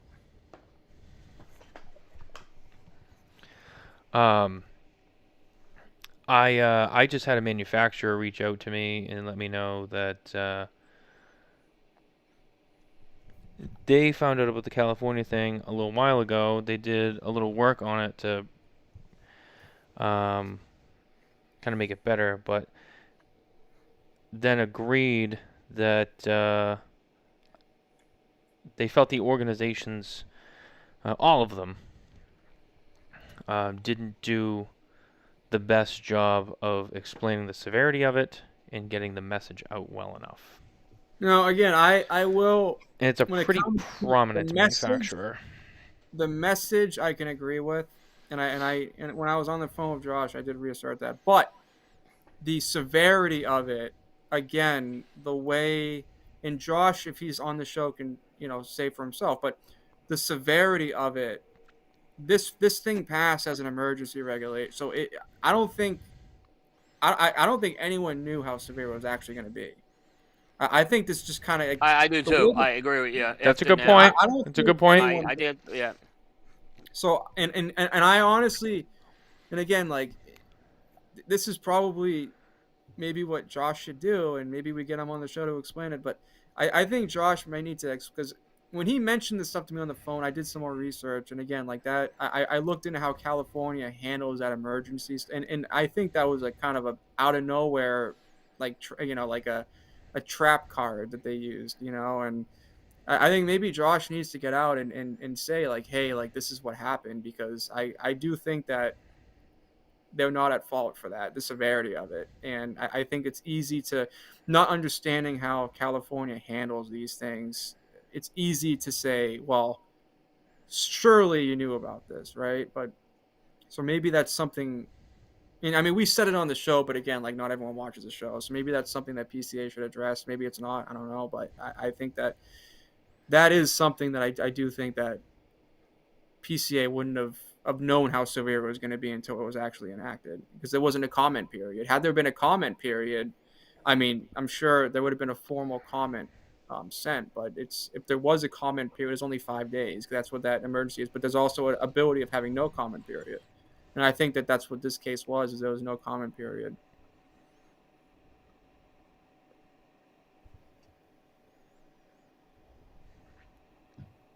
I'm scanning through some of the comments.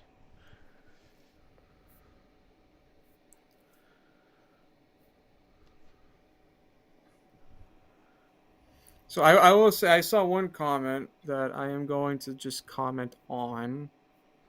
And that was one of Alan's about all in this together or not. And I'm just saying, like, you can't.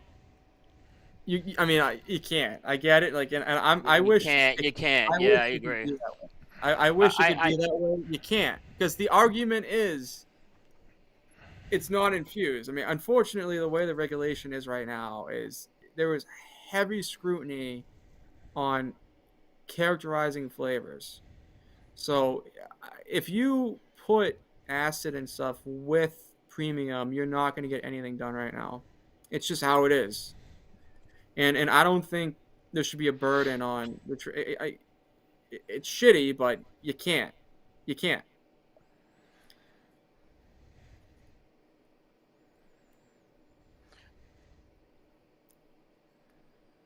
There's no one's commenting on that. Just like Pat's the doom and gloom guy, and No, I'm looking at multiple things.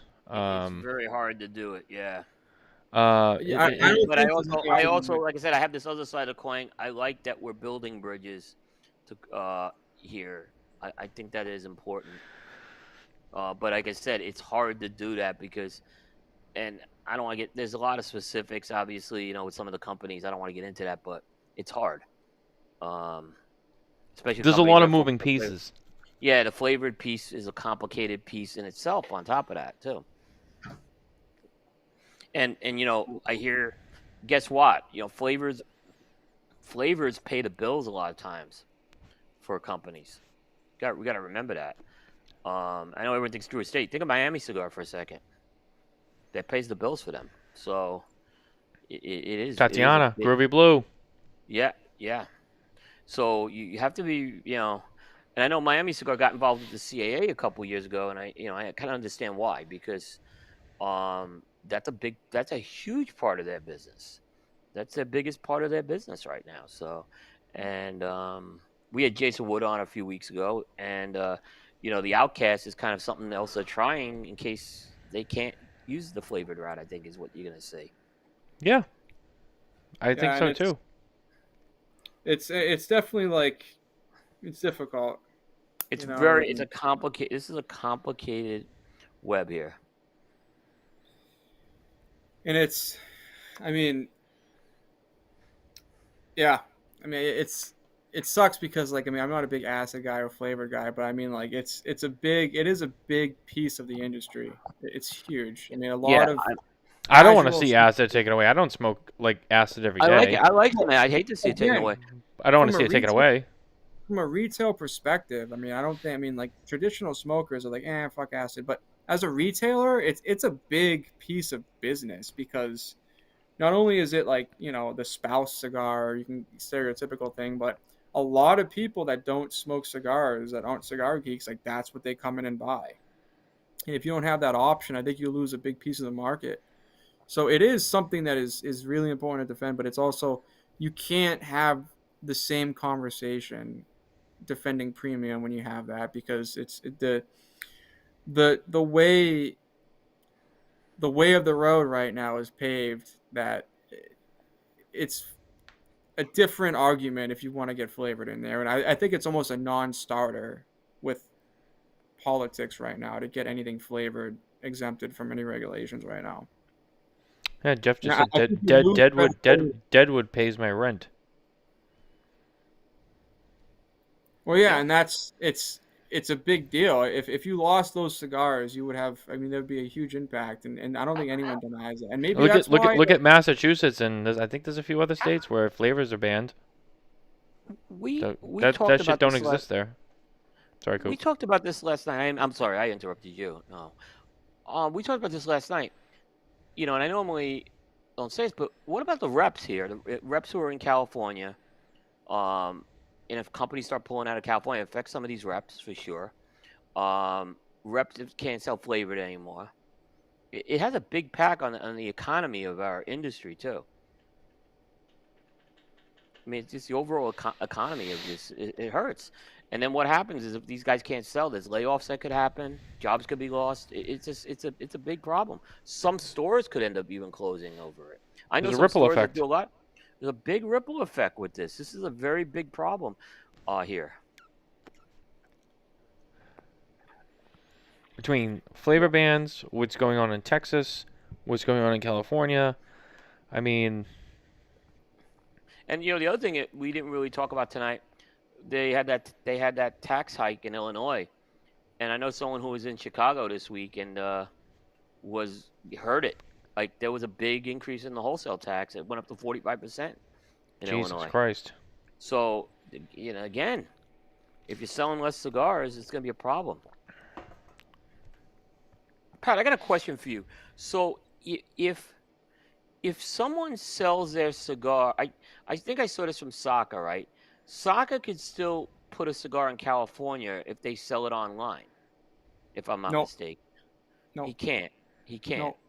No. Okay. He was talking about something with one of his releases he was going to give to one retailer, and that was still going to be sold there. My understanding, based on my interpretation of the UTO, is you cannot sell in California if you're not on the unflavored tobacco list. Like, period, full stop. Right. So that affects like a business like, they're a small retailer, but they have a big following, is Small Batch. Like you think about Small Batch is like the home for a lot of, like I see a lot of boutiques, they go to Small Batch, they get a lot of attention from them, and it helps build their brand. I was talking to Vance from Stoic, and that was a good landing spot for him. And if they can't, if it's not, now these companies got to decide if it's worth doing this or not. These small companies. Yeah, so it's a big deal. Yeah. Like I said, and California's a big market, so it's like that's the severity of this, because it impacts a lot of people. And it's it's shipping and everything. It's not just manufacturers, it's distribution, it's retailers who have online presence. Like it's a big deal. Yeah.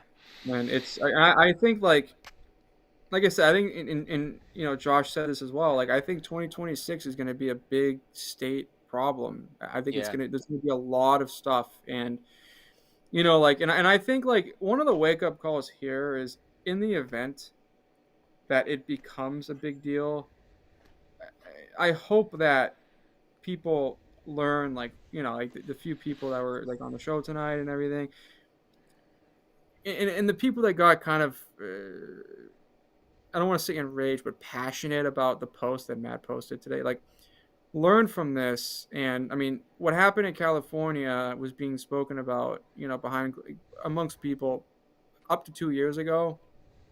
There could be stuff happening right now that is going to be enacted next year. And I think if whatever state you're in right now, I think you should just look at what bills are going through. Tag tobacco. It's really easy to do. Just put all the tags in and just see what's happening.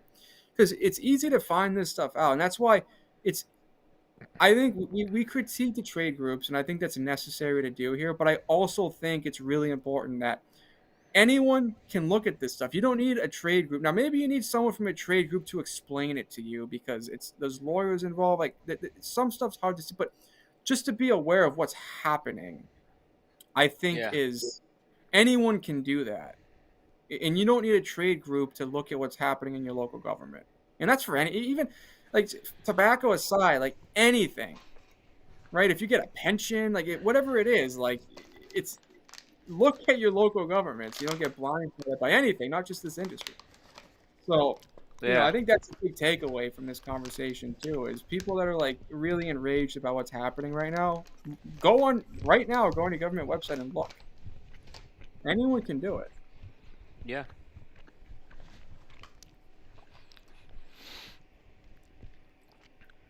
Every retailer needs to look at tags on their government bill search every year. Like Pat said earlier. Pat actually said that earlier in the show. So I'm glad it came up again, because it's, like another reminder. But you said that like 10 minutes, no, not 10, like 30, 40 minutes into the show. You were like, it's so easy to do. You set a tag alert.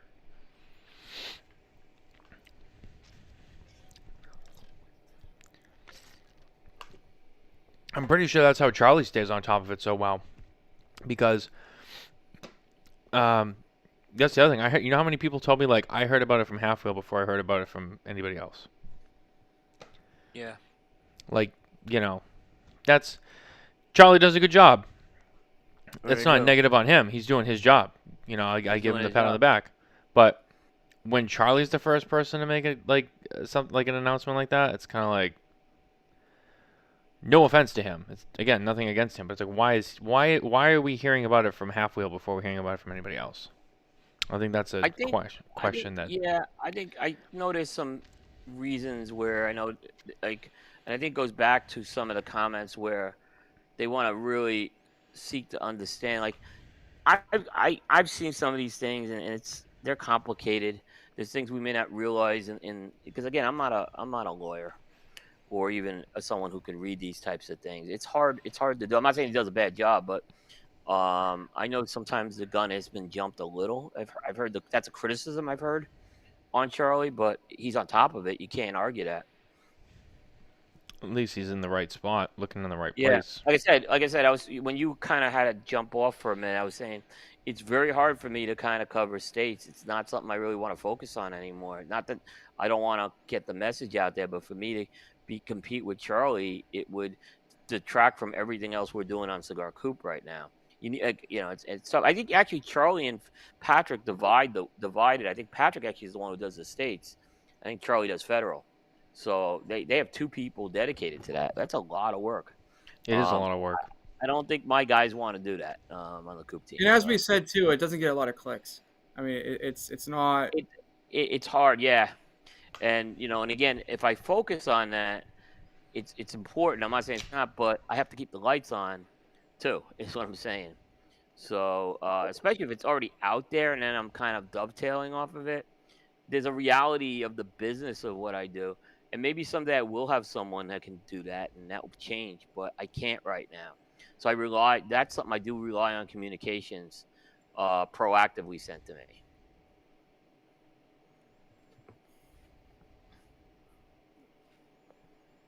Sorry, I'm getting my phone's getting blown up right now. Uh-oh. No, nothing bad. Oh. But are you popular with the girls? No. I think. No. Okay, he's not. Well, at least we know that. I think that's kind of like my big takeaway from this is just whoever it is. I think just there needs to be more conversation, and I think it's easy for people to be informed of their local government, and I think that's the big difference that we need to start seeing more of. Absolutely. Well, did either one of you guys have anything outside of this whole thing that you wanted to bring up tonight? No, I think we hit everything. Because I know we were kind of focused on that, but I wanted to. I'm just trying to look real quick to see if there's anything we did miss this week. Because it was Inner Tabacco was Inner Tabacco. I haven't really I've had a few. One of my boots on the ground people didn't make it out there, so he was supposed to. So I don't really have a good feel for how that show went at all. The comment. Oh, there was by the way, we did Oliva coverage this week. I did. I did too. Where's all the new Oliva release? And I don't know. I only saw 3 people cover it. So, I did. You did, and Charlie did. Yep. So that was big. Oh, I want to mention this because I think it ties into the whole discussion before we kind of close out. And Dave's renaming of the store. Oh yeah. And I think I look at this because that came out at the beginning of the week, and after going through all the conversations that we've had, especially the last 2 days, the rebrand makes so much sense why he did this.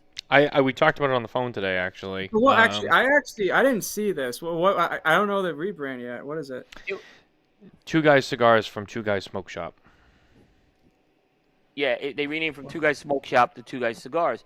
And it was really, one is because he's a cigar store, but 2, I think Smoke Shop has a vape connotation to it. I always thought that.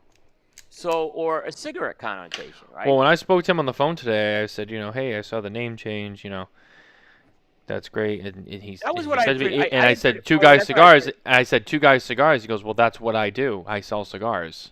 Yeah. So, yeah. So I thought it was a good job by him. I think he kind of played it a little. I think he was throwing hints it was going to be something bigger. We had a couple of guesses, but remember, this was my original guess. I said I thought he might just go to two guys. Is what I thought he might do. So I don't want to say. I don't know if you guys know. So two guys, growing up in New York, was a department store. There was a department store called Two Guys. And they eventually went out of business. So I thought maybe he had gotten the actual Two Guys name completely, which would have been pretty cool. But I was like, if he had changed from Two Guys, I thought that would have been a mistake. Even though he's one guy now, I still would keep that name. Just, it's such a Synonymous. I mean, he built up a brand with it. Yeah, he built up a brand with it. So I think it was a good move he made with that. I applaud him on that move. And, like I said, after going through the discussions we went through, especially tonight, it made a lot of sense to do that. Right. So I give him credit on that. I wish him a lot of luck. I hope we have he just did 40th, right? Yeah. Yeah, so I hope we see 50th. I hope we see 50. Yeah. Think about it. That's a great accomplishment for him, by the way. How many businesses don't make it 4 years? 40 years. I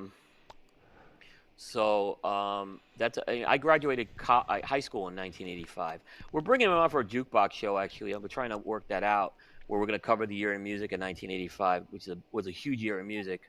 So, and that's where he started out, I think, as a DJ, from what I remember. So, yeah.